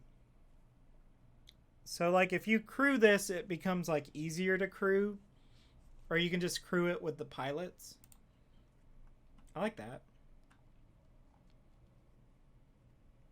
Okay, so it's probably like... I guess this is a signpost card to just go white-blue vehicles. Ryu, Storm's Edge. He's got like an afro. 2 a red and a white for a 3/3 with first strike. Whenever a samurai or warrior you control attacks alone, untap it. If it's the first combat phase of the turn, there's an additional phase. That's really good. Okay, so red-white really just wants you to like swing with one dude and just like stack on all these effects. And then like you double them with with Ishin. Jeez. That is a lot of rares though. Maybe there'll be like a standard samurai deck. Who knows? All right, another red-white card. Risona, Asari Commander. 1 a red and a white for a 3/3 with haste. When it deals damage to a player, if it doesn't have an indestructible counter, put an indestructible counter on it. Oh? Whenever combat damage is dealt to you, remove an indestructible counter from Risona. That's kind of cool. I like that. This is probably an annoying commander.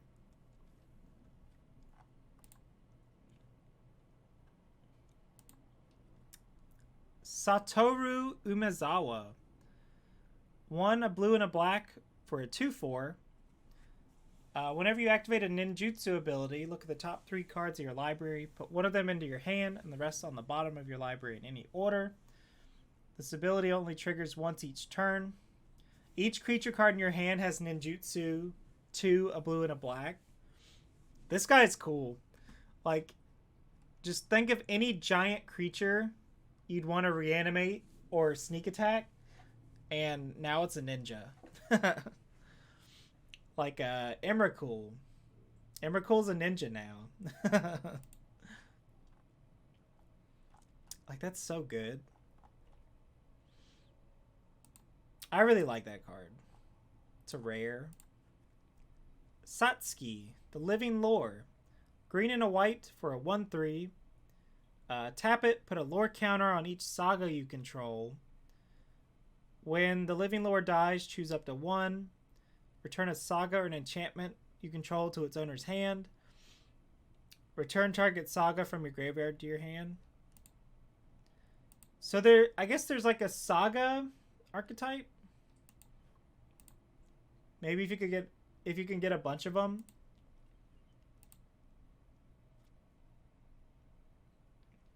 Silver Fur Master, blue and a black for a 2/2. Rat Ninja. Ninjutsu for blue and a black. Ninjutsu abilities you activate cost 1 less to activate. Other ninja and rogue creatures you control get +1/+1. So it's a ninja lord that makes ninjutsu cheaper. Oh, this card's so good. Spirit Sisters Call. 3 a white and a black enchantment. At the beginning of your end step, choose target permanent card in your graveyard. You may sacrifice a permanent that shares a card type. If you do, return the chosen card from your graveyard to the battlefield and it gains. If this permanent would leave the battlefield, exile it. Ooh. This card seems real good. Like, just slowly outvalue your opponent Just keep bringing back like all your big stuff. I mean, I guess you get to do it once, but like this card seems great. It is a 5-mana enchantment, but it does do something at your end step. Alright, the last multicolored card, and also the saddest. This card caused so much, like, emotional damage to people. Tamio, Compleated Sage. 2, a green, Phyrexian hybrid, green-blue, and a blue. Legendary, I can't even read it off of the webpage. Legendary Planeswalker Tamio, and it comes in at 5 loyalty. So you can either pay a green or a blue for the hybrid, or you can pay 2 life. But if you pay 2 life, it comes in with 3 loyalty instead, which is kind of cool. So you can like play it cheaper, but it's like not as big. What a mana cost though. Like this is a card you would see on like MTG Smith, Card Smith or whatever, where people love to just put like every different type of mana cost. Like this would have like 2 colorless in it. It would have generic mana twice. Like it would have X. Like that's every single card that people just make for fun. I guess it's kids.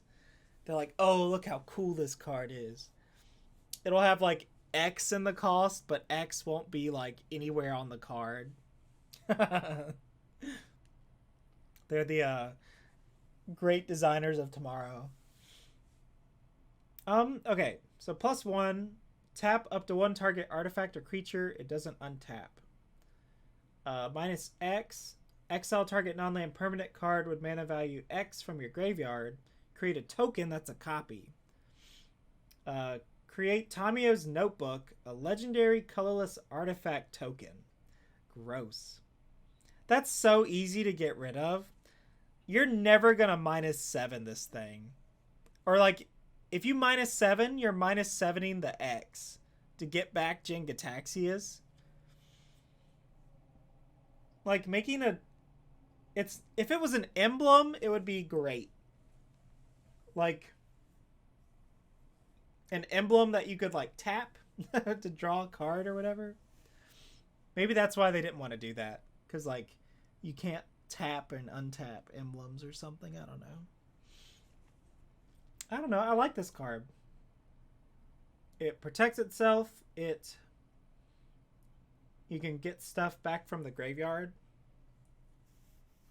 It's pretty cool. Rip Tamio though.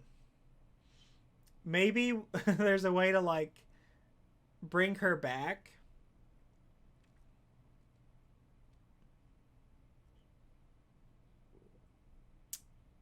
I guess we'll see in like the the next couple years, because it's probably going to be like we'll see one Praetor like once per year or something. So like I feel like we'll see Sheoldred maybe on a different plane, but we won't see Urabrask, because he's not really on the Phyrexian side for some reason. And then Elishnorn, she's not going to leave her plane. Like, she's freaking queen. So I think what will happen is we will maybe see Sheoldred on another plane, and then we'll go to Phyrexia. And then we'll see Elishnorn. And then maybe Urabrask, if he's even still alive. But I don't think we're going to see Elishnorn like on a different plane. Like why would she do the dirty work? Like she would just send someone else to do it. Makes no sense. Okay, so these are all the colorless artifacts. Automated Artificer. 2 mana for a 1/3. You can tap it to add colorless. Spend this mana only to activate an ability or cast an artifact spell. Okay. Just like a mana dork. Mana dork for artifacts. Bronze cudgels. What are cudgels?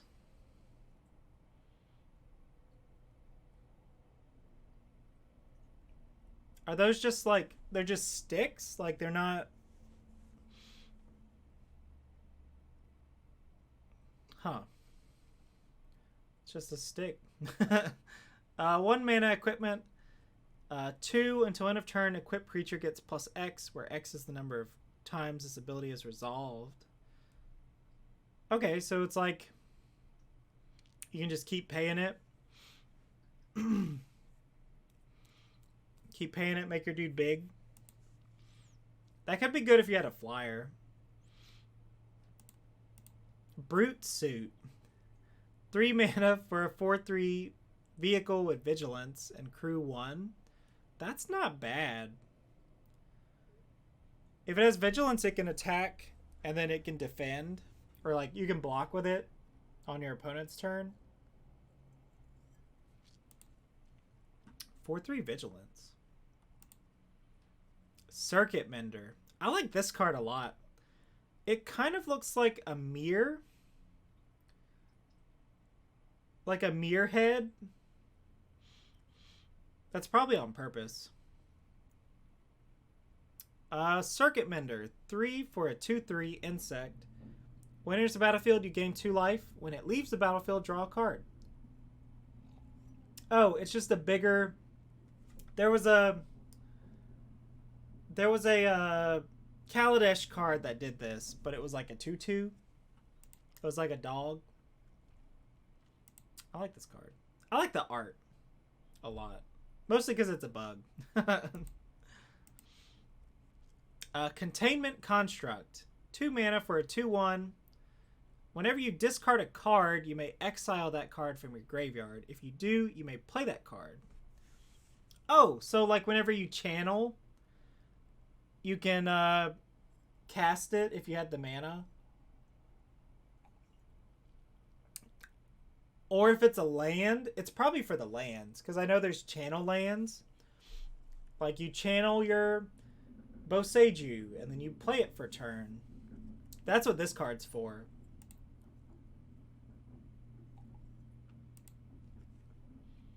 But yeah, you're not going to like pay 3 mana to channel that crab and then pay 7 mana to cast it. That's not going to happen. Like, they're expensive. All right, Dramatist's Puppet. It's like Kabuki. 4 mana for a 2/4. Sorry. Enters the battlefield for each... When it enters the battlefield, for each kind of counter on target permanent, put another counter of that kind on it or remove one from it. Ooh. So like you can... If your opponent has a modified thing, you can remove the counter. Or like if your guys have a -1 counter, you can remove it. This card seems... I don't know. I don't know if you want to play a 4 mana 2/4, but like... I don't know. Maybe it's some sideboard tech against modified stuff. I don't know.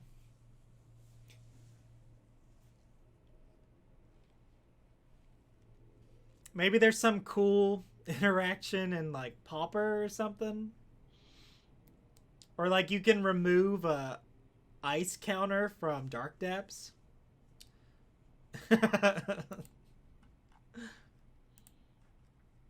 Don't do that. There's better ways to do it. Eater of Virtue. That's me. 1 mana equipment. 1 mana legendary artifact equipment. Equip 1. Whenever equipped creature dies, exile it. Equipped creature gets +2/+0. As long as a card exiled with Eater of Virtue has flying, equipped creature has flying. The same is true for First Strike, Double Strike, Death Touch, Haste, Hexproof, Indestructible, Lifelink, Menace, Protection, Reach, Trample, and Vigilance. Okay, so like most of the keywords. I like this card a lot. I want to play with this card at pre-release. This card's super cool. It's like cheap equipment, cheap to equip. It would kind of be cool if it was free. Like Grafted War Gear. That'd be pretty spicy. But yeah, I like this card a lot. Eventually, like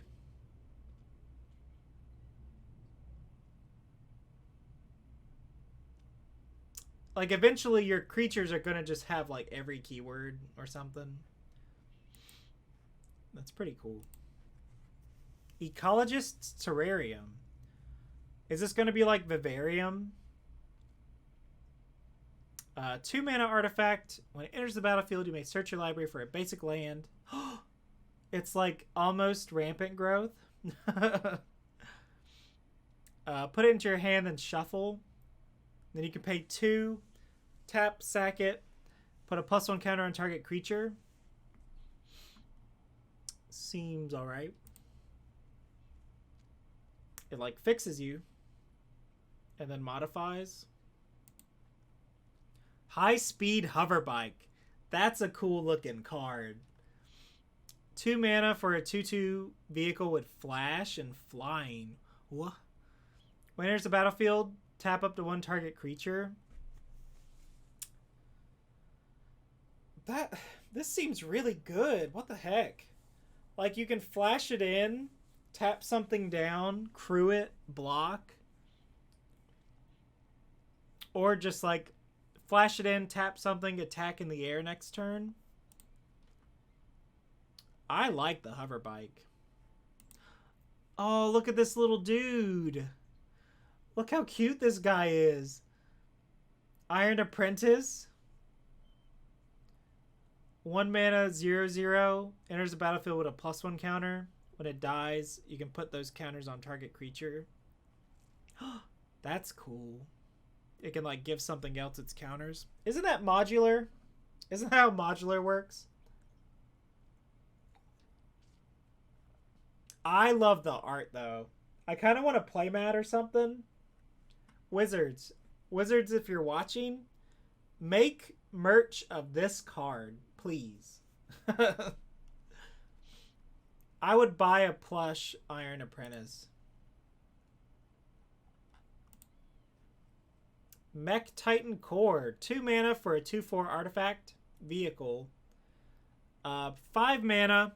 Exile it and 4 other artifact creatures and or vehicles. Make a Mech Titan token, which is a 10/10 artifact creature with flying, vigilance, trample, lifelink, and haste. That's all colors. When the token leaves the battlefield, return all cards exiled with Mech Titan Core, except Mech Titan's Core, to the battlefield tapped. And it has crew 2. Whew. This card, I really like this card, and it would be cool to like pull this off. Like I really just want to make, in limited or like in draft or pre-release, all I want to do is make the Mech Titan. I don't care if I win. I just want to make it. But I feel like it's going to be really hard to do. Like this card's probably a trap. Like you're probably playing this on turn 7 when you have, or like you're probably playing this when you have 7 mana.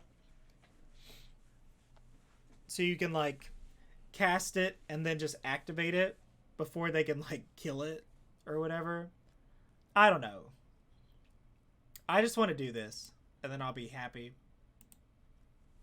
Mirror Box. 3 mana artifact. The legend rule doesn't apply to permanents you control. Each legendary creature you control gets +1/+1. Each non-token creature you control gets +1/+1 for each other creature you control with the same name. Dang. So if you have a bunch of one legendary creature, they're going to get huge. That's pretty cool. I wonder if there's a way to, like, do that. I mean, I guess you just draft a bunch of, like, I don't know, a bunch of Satskis or whatever.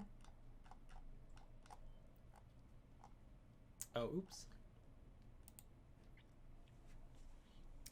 Network Terminal. 3 mana artifact.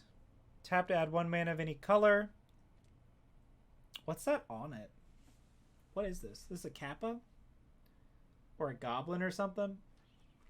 1 and tap it. Tap another untapped artifact you control. Draw a card, then discard a card. This card's alright. I don't know if you're going to play it, though. 3 mana mana rocks are kind of, like, awkward in draft. Because you play this turn 3, and then your opponent's like, okay, attack you?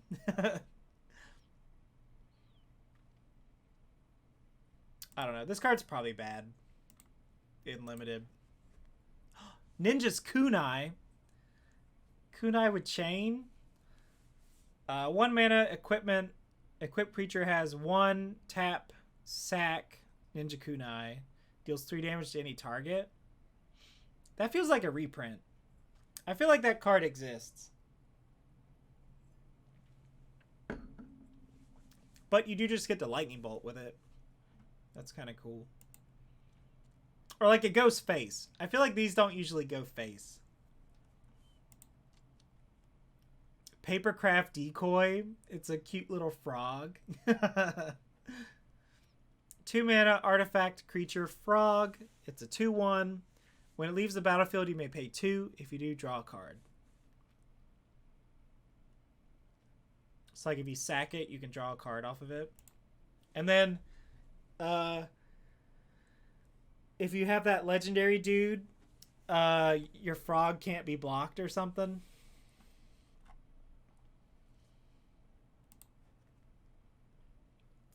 Patchwork Automaton.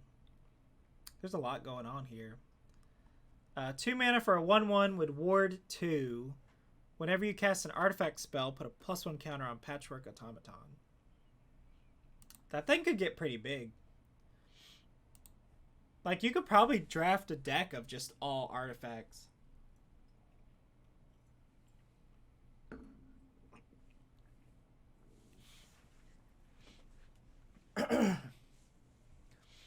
Reckoner Bankbuster.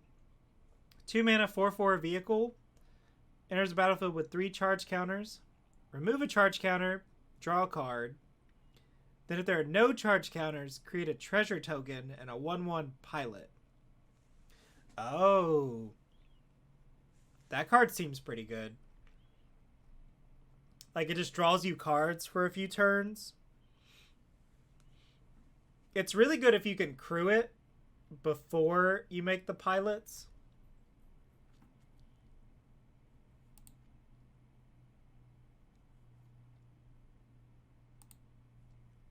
Reito Sentinel. 3 mana for a 3/3 defender. Enters the battlefield. Target player mills 3. Weird. Put target card from a graveyard on the bottom of its owner's library. Oh, it's just like graveyard hate. Or like, you mill them and then you can keep them from like bringing something back. I guess there is a good amount of like graveyard like recovery. Oh, I just saw a cool card. I'll get to it in a minute. Runaway Trash Bot. 3 mana for an 0/4 trample. +1/+0 for each artifact or enchantment card in your graveyard. This card's pretty cool. I kind of wish it had haste. I bet this card can get pretty big. I bet it's not that hard. Let's have a big trash bot. Searchlight Companion. 3 mana for a 1/1 flyer. When it enters the battlefield, make a 1/1 spirit. Oh, if it made a 1/1 like artifact creature, that would be really good. Because then like it'd be easier to cast, or it'd be easier to activate Mech Titan. Dang. But a 3 mana 1/1 that makes a 1/1 on the ground is pretty good. Shrine Steward. What am I looking at? I can't... Like, this is the body, I guess. Are they sweeping?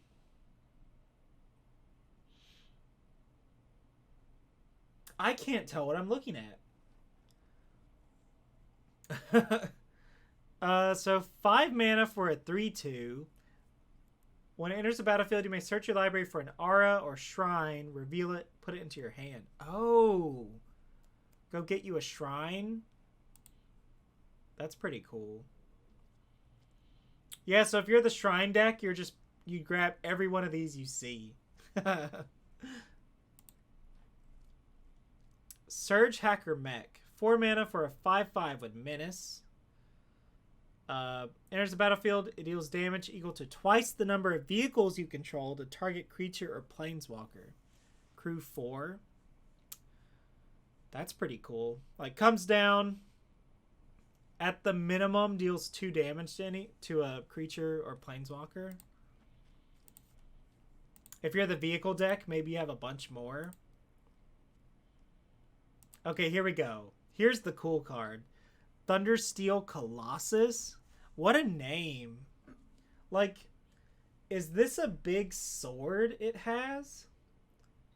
Does it have a giant sword?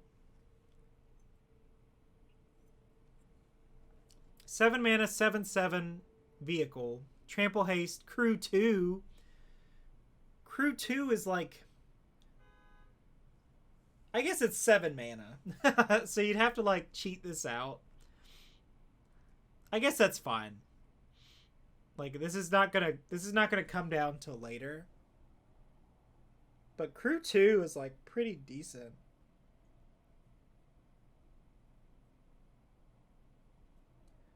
I'm ready to lose to this card. Like, they top deck it. Just hit me for 7.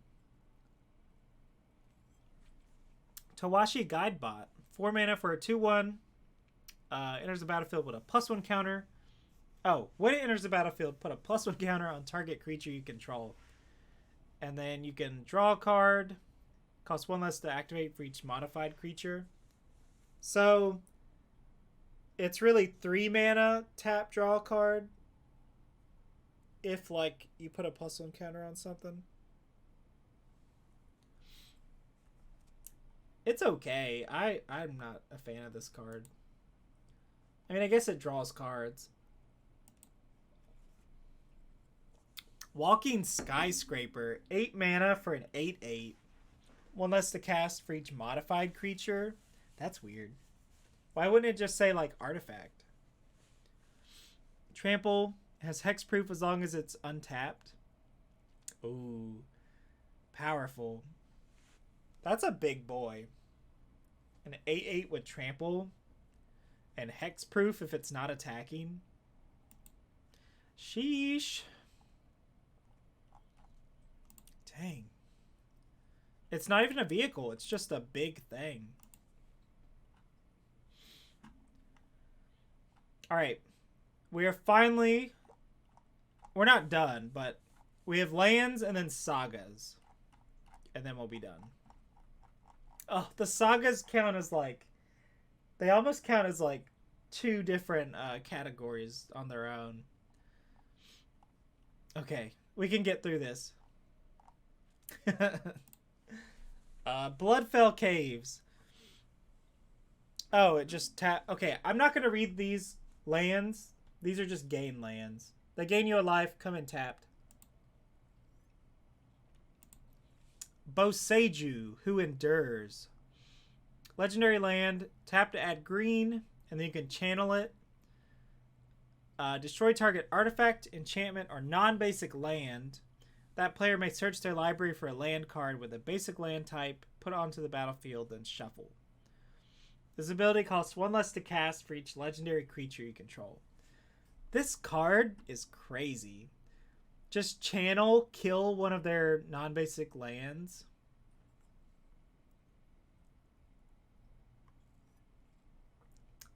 I think because the period is here, if you destroy an artifact or an enchantment, they can still go get a land. Or a basic land. I think that's how that works.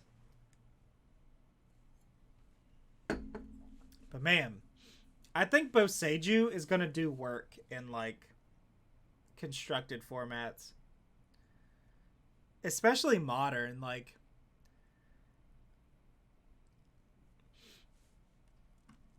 just killing people's non-basic stuff. That's always like a really powerful ability in modern. Alright. So I guess there's a cycle of all the legendary things. And they each have channel. Okay, so Eiganjo, Seat of the Empire. You can channel it. Deal 4 damage to target attacking or blocking creature. And it costs 1 less for each legendary creature you control. That's pretty good. Just deal 4 to something. Jungle Hollow is back. Yeah, so these cards just got like new art. Oh, here we go. Mechhanger. Taps to add a colorless. Add 1 mana of any color. Spend this mana to only cast a pilot or a vehicle spell. That's cool. Target vehicle becomes an artifact creature. That's pretty cheap to make an vehicle a creature. 3 mana? Shoot. Mechhanger is going to do so much work in the vehicle deck. I like this card a lot. Otawara, Soaring City. Channel it for 4. Return target artifact, creature, enchantment, or planeswalker to its owner's hand. Ooh, that's dirty. You can just like bounce all their stuff. I guess it's still 4 mana. Boseiju's crazy because it's like 2 mana, kill a non-basic land. And it's like they might not have a basic to go grab, you know?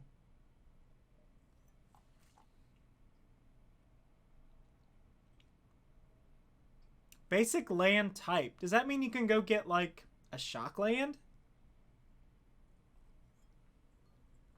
Or does it have to say basic on it?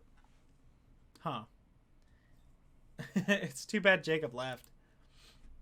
I have all these questions. Roadside Reliquary. Tap to add a colorless. Sack it. Draw a card if you control an artifact. Draw a card if you control an enchantment. Ooh, so if you have both, you can sack this to draw 2 cards. That's whatever. I don't play this card. Don't draft it. I don't think it's good. Secluded Courtyard. This is a filter land. As it enters the battlefield, choose a creature type.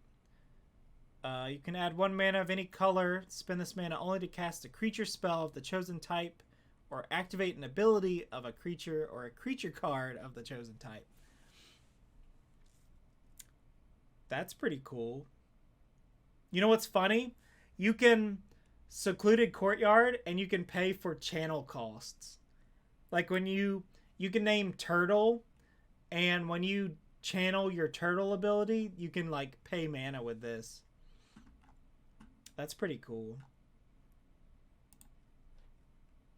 Sokenzan.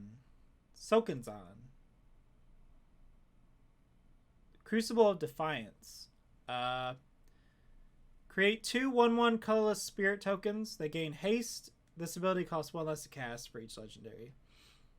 So you can channel this and make 2 1/1s. I guess the creativity decks might like this card.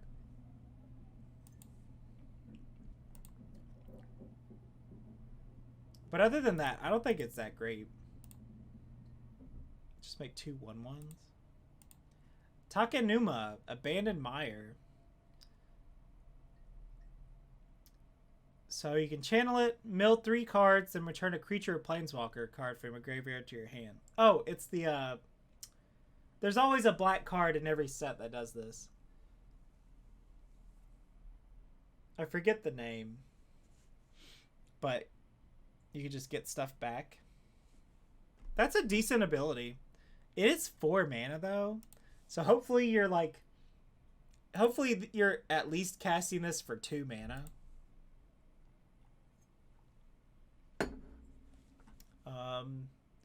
Gain land.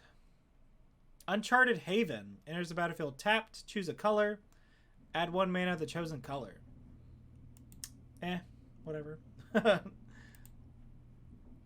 It's fixing. Ooh, I like this island. It's all like F-Zero, like Kirby Air Ride looking. But yeah, I don't know if... I thought the basic lands in this set were the full arts. Because there's full art lands that are like, they have Japanese text or whatever. And I thought those were the basics of the set. But maybe, I don't know. I guess I'll have to look it up. Because maybe these are for Arena only. Or something. Or maybe like packs. Maybe each pack has like 1 full art land in it. I don't know. I'm hoping the full arts aren't like collector booster only. Okay. The final segment. Sagas. And they're all double-sided. Yeah, I think the theme of this set is like sagas do their thing and then they flip and become a creature. Befriending the Moths. 3 and a white for a enchantment saga. Chapter 1 and 2, target creature you control get +1/+1 and gain flying until end of turn. And then, yeah, okay, so you exile it and then you return it transform. Okay, so that one card that like accelerates the sagas, you would flip this and then it would get 2 +1 counters. Okay. Imperial Moth. Aw, look at that cutie. 2/4 flyer. How much was this? 4 mana? So 4 mana, and then you eventually get a 2/4 flyer. This is good for, like, modified stuff.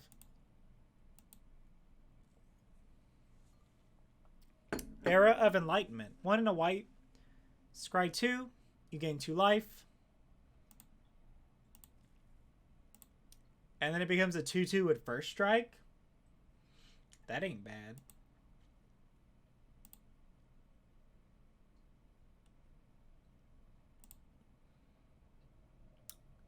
Oh, I don't see the moth. I felt like the back of the card would just be zoomed in on the front. Like this dude is just like this dude. The Fall of Lord Konda. Oh no. 2 and a white. Chapter 1, exile target creature an opponent controls with mana value 4 or greater. Each player gains control of all permanents they control. And then we get a 1/3 Fragment of Konda. 1/3 defender. When it dies, draw a card.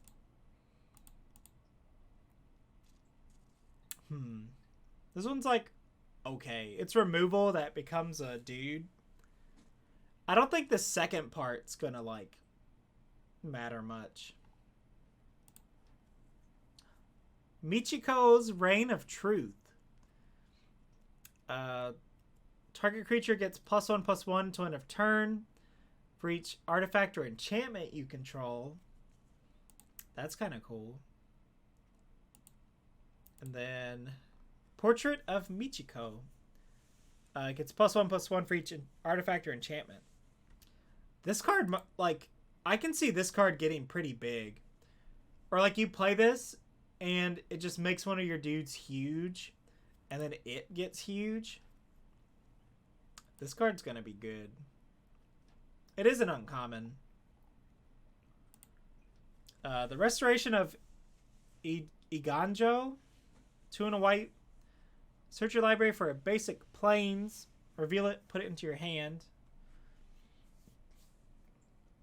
The text is so small. You may discard a card. When you do, return target permanent card with mana value 2 or greater from your 2 or less from your graveyard to the battlefield tapped. Okay. I think Jacob was saying, I think it was Jacob. Someone was saying this was a black-green card.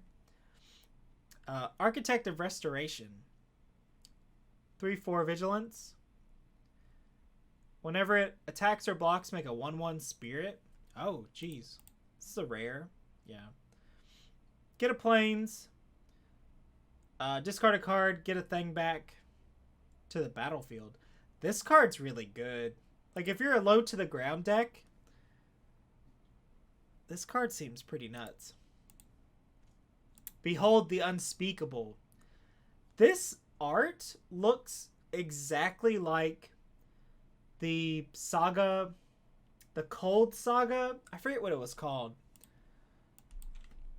It was the Cold Saga that taps things down in, what are sagas from? Eldraine? Is that correct?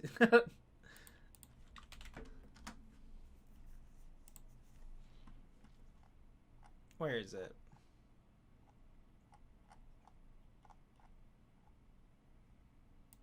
There's a lot of sagas. Time of Ice. Okay, sagas were from Dominaria. Okay. Not Eldraine. But yeah, Time of Ice looks a lot like this card. Just kind of the layout of it. I don't know. Ignore me. Okay, so Behold the Unspeakable. 3 and 2 blue. Creatures you don't control get -2 until your next turn. If you have 1 or fewer cards in hand, draw 4 cards. Otherwise, scry 2, then draw 2 cards. What? That's a lot of cards. Does it become some big demon? Visions of the Unspeakable. Flying Trample, +1/+1 for each card in your hand. Okay, so that's why it draws you a bunch of cards. So like if you have 1 or fewer, you draw 4, and then next turn it's a 5/5 flyer. Kind of around there. Inventive Iteration. 3 and a blue. Return up to 1 target creature or planeswalker to its owner's hand. Return an artifact card from your graveyard to your hand. If you can't, draw a card. That's pretty cool. And then Living Breakthrough. 3/3 flyer. Whenever you cast a spell, your opponent can't cast spells with the same mana value as that spell until your next turn. What? Why? Why does it do that? Why does it... So you can bounce the thing, bring an artifact back, and then you can lock your opponent out of casting, like, certain key, like, instance or whatever. Or, like, I don't know. That's crazy. And it's a 3/3 flyer. It's a rare. Okay, that makes sense. The Modern Age. 1 and a blue. Draw a card, then discard a card. Okay. Vector Glider. It's kind of crazy art. A lot of the art in this set makes me think of the fractals from what is it? Strixhaven. But I guess a lot of it's origami. Alright, 2/3 flyer. That's like decent for a common. Play this, loot twice, and then get a 2/3 flyer.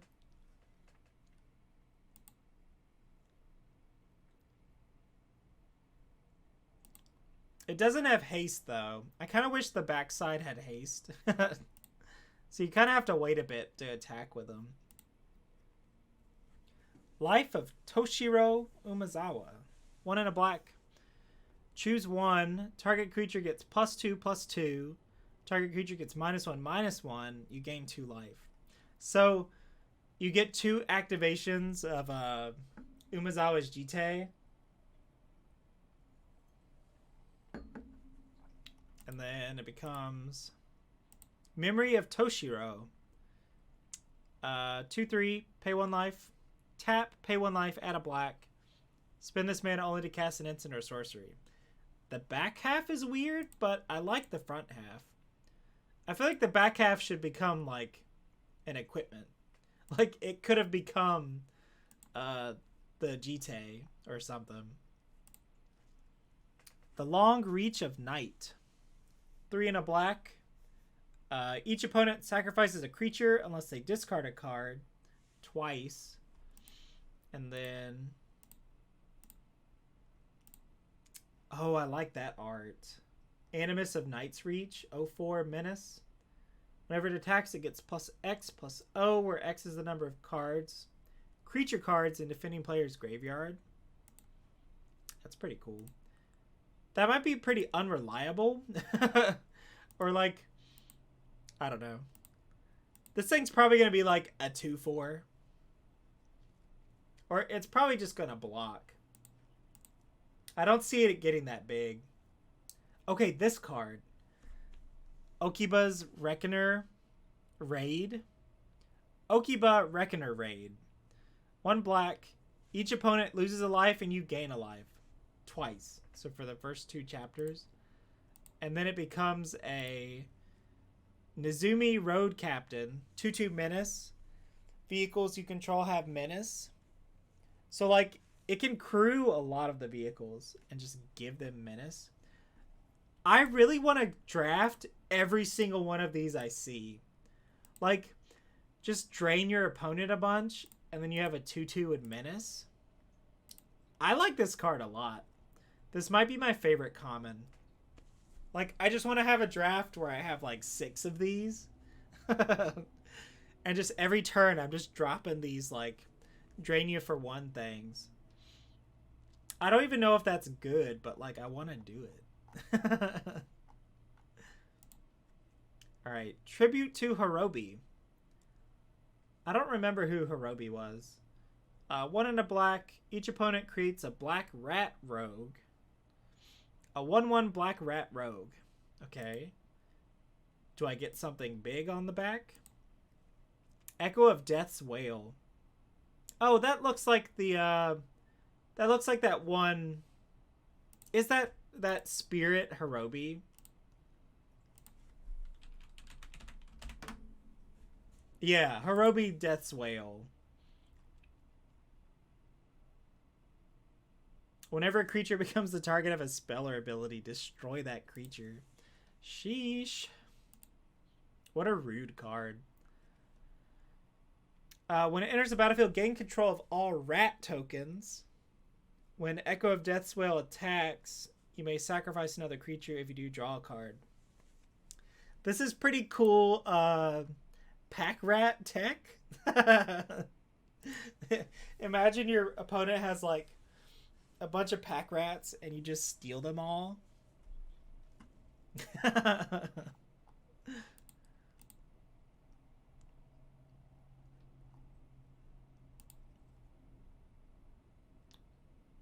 Okay, Fable of the Mirror Breaker.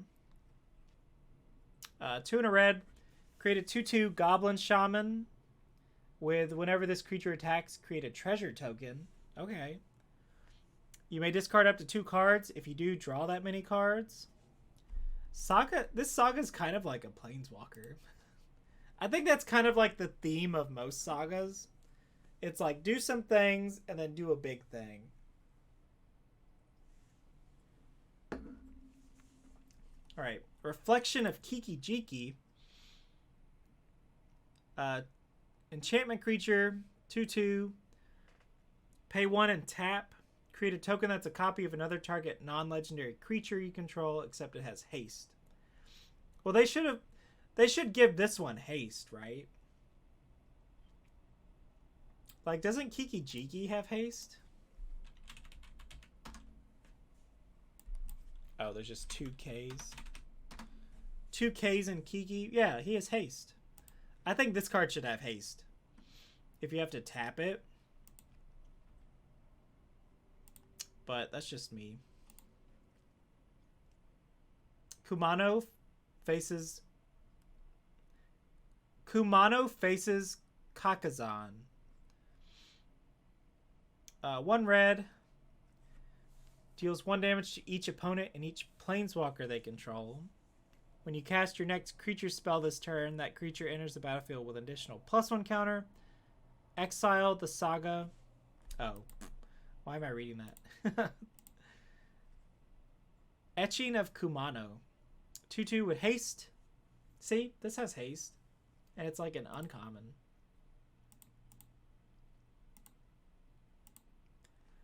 If a creature dealt damage this turn by a source you controlled... Hold on, sorry. If a creature dealt damage this turn by a source you controlled would die, exile it instead. Okay.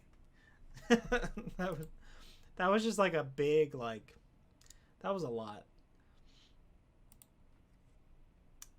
The Shattered States Era. 4 and a red. Gain control of target creature until end of turn. Untap it. It gains haste. Creatures you control get +1/+0 until end of turn. Nameless Conqueror. 3/3 trample haste. That ain't bad. I mean, first ability, just threaten. That is kind of expensive for like a gain control ability. But I guess you get to do the other stuff too. Dang, green got 6. White got 5. Blue got 3. Black got 4. Red got 3. Green gets 6. I guess because green is the enchantment color. Azusa's Mini Journeys. 1 in a green. Oh, that's her like hairpiece. Her headdress. You may play an additional land this turn. You gain 3 life. Likeness of the Seeker. When it becomes blocked, untap up to 3 lands you control. What? That seems really strong. A 3/3, and if they block it, you untap 3 lands. Jeez. Boseiju reaches skyward. Is that like pixel art? It's either pixel art or like a rug. Like a cross stitch. 3 and a green. Search your library for up to 2 basic forest cards. Reveal them. Put them into your hand. Put up to 1 target land card from your graveyard on top of your library. Ew.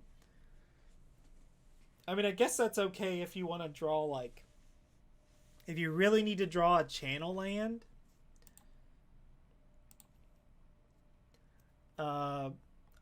Branch of Boseiju. It's just Minecraft. 0/0 would reach. It's +1/+1 for each land you control. Sure, whatever. Is this the common? No. Okay, both of these are uncommon, and then this is a rare. The Dragon Kami, Reborn. So, like, the Morning Stars, like, the cycle of dragons, I guess. 2 and a green. You gain 2 life, Look at the top 3 cards of your library. Exile one of them face down with a hatchling counter on it. Then put the rest on the bottom of your library in any order. Okay. Dragon Kami's Egg. Whenever Dragon Kami's Egg or a dragon you control dies, you may cast a creature spell from among cards you own in exile with hatchling counters on them without paying its mana cost. Oh. Wait a minute. How much is this on the front? 3? I guess you need a way for the dragon egg to die, but that's pretty cool. You could like, I don't know if it's good enough for cube, but if it was in the cube, you could like exile your big stuff, like Emrakul, and then cast Emrakul for free. It's kind of Atla Palani. It's pretty much Atla Palani tech.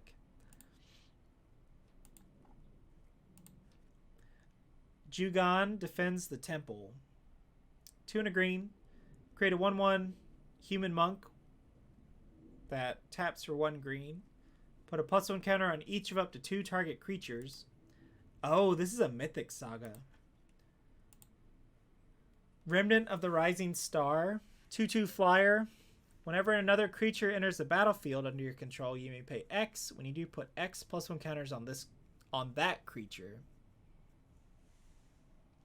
As long as you control 5 or more modified creatures, Remnant of the Rising Star gets +5/+5 and has trample. Jeez. Okay, so this card, when it flips, it just like, you can spend excess mana to make your stuff bigger. That's really good. I don't know what colors, like I know green wants to be modified, but I don't know what other colors it wants. Like green, white, green, red, something. Tales of Master Seishiro.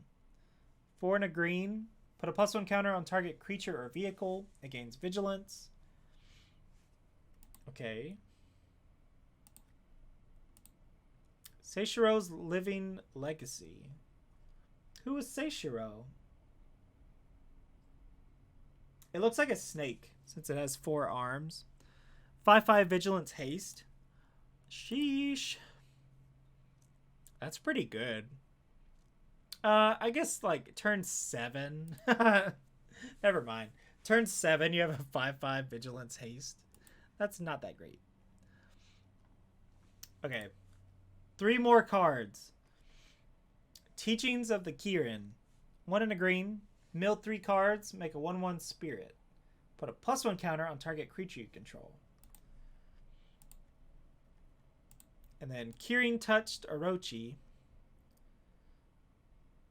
1/1. When it attacks, choose 1. Exile target creature card from a graveyard. When you do, create a 1/1 colorless spirit creature token. Or exile target non-creature card from a graveyard. When you do, put a +1 counter on target creature. Okay. It's like an enabler for modified stuff. Dang. Hidetsugu consumes all. 1, a black and a red. Destroy each non-land permanent with mana value 1 or less. Sorry, Hammer. Exile all graveyards. And then Vessel of the All-Consuming. 3/3 Ogre Shaman with trample. Whenever it deals damage, put a +1 counter on it. Any damage. And then whenever it deals damage to a player, if it has dealt 10 or more damage to that player, this turn they lose the game. What? Holy crap. So if you give this 7 power and hit a player, they die. Hell yeah. That's so cool. I want someone to do this like in limited. That's another achievement. That and summoning the mech. Alright, last card. 5-color saga. The Kami War. Exile target non-land permanent and opponent controls. Return up to one other target non-land permanent to its owner's hand. Then each opponent discards a card. Okay, so they don't want you to like bounce the Kami War and just keep like exiling things. That's good. I'm glad you can't do that. And then it becomes Okagachi, made manifest. So 6/6 Dragon Spirit. It's all colors. Flying Trample. Whenever it attacks, defending player chooses a non-land card in your graveyard. Return that card to your hand. Okagachi, made manifest, gets +X/+O until end of turn, where X is the mana value of the card. Dang. This card seems really strong, but like, I don't think you're ever gonna cast it. Like, I don't think the fixing in this set is that good. Like, maybe if you're the Shrine deck and you're already playing with a janky 5-color deck, go for it. But man, this card's gonna be really hard to cast in Limited. That's all I'm saying. Maybe in like Sealed, you open this and then you get a bunch of the dual lands or something. But man, what a card. If it does flip, you're probably gonna win. 6/6 Flying Trample that gets a thing back every turn. And it gets bigger when they pick something. Jeez. Well,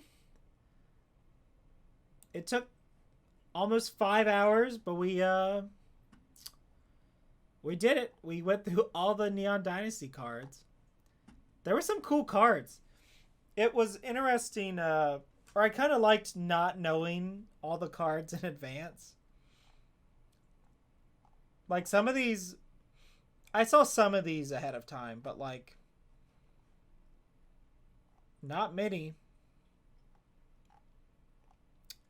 This set seems really cool. Or I said this earlier, but it feels like there's a lot of things you can do. Like a lot of archetypes you can try to build. There's just so much synergy between the cards. And like everything is flexible and modal.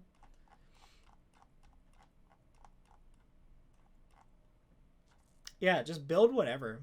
Have fun. Do what you want.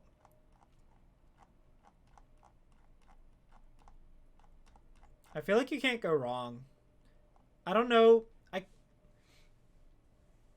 I don't know what archetype's gonna be like real good. Vehicles might be strong. I don't know. Set seems cool. I'm excited to play it. I really like this turtle. It does everything. Okay. I'm gonna end it there. But yeah, thanks for watching.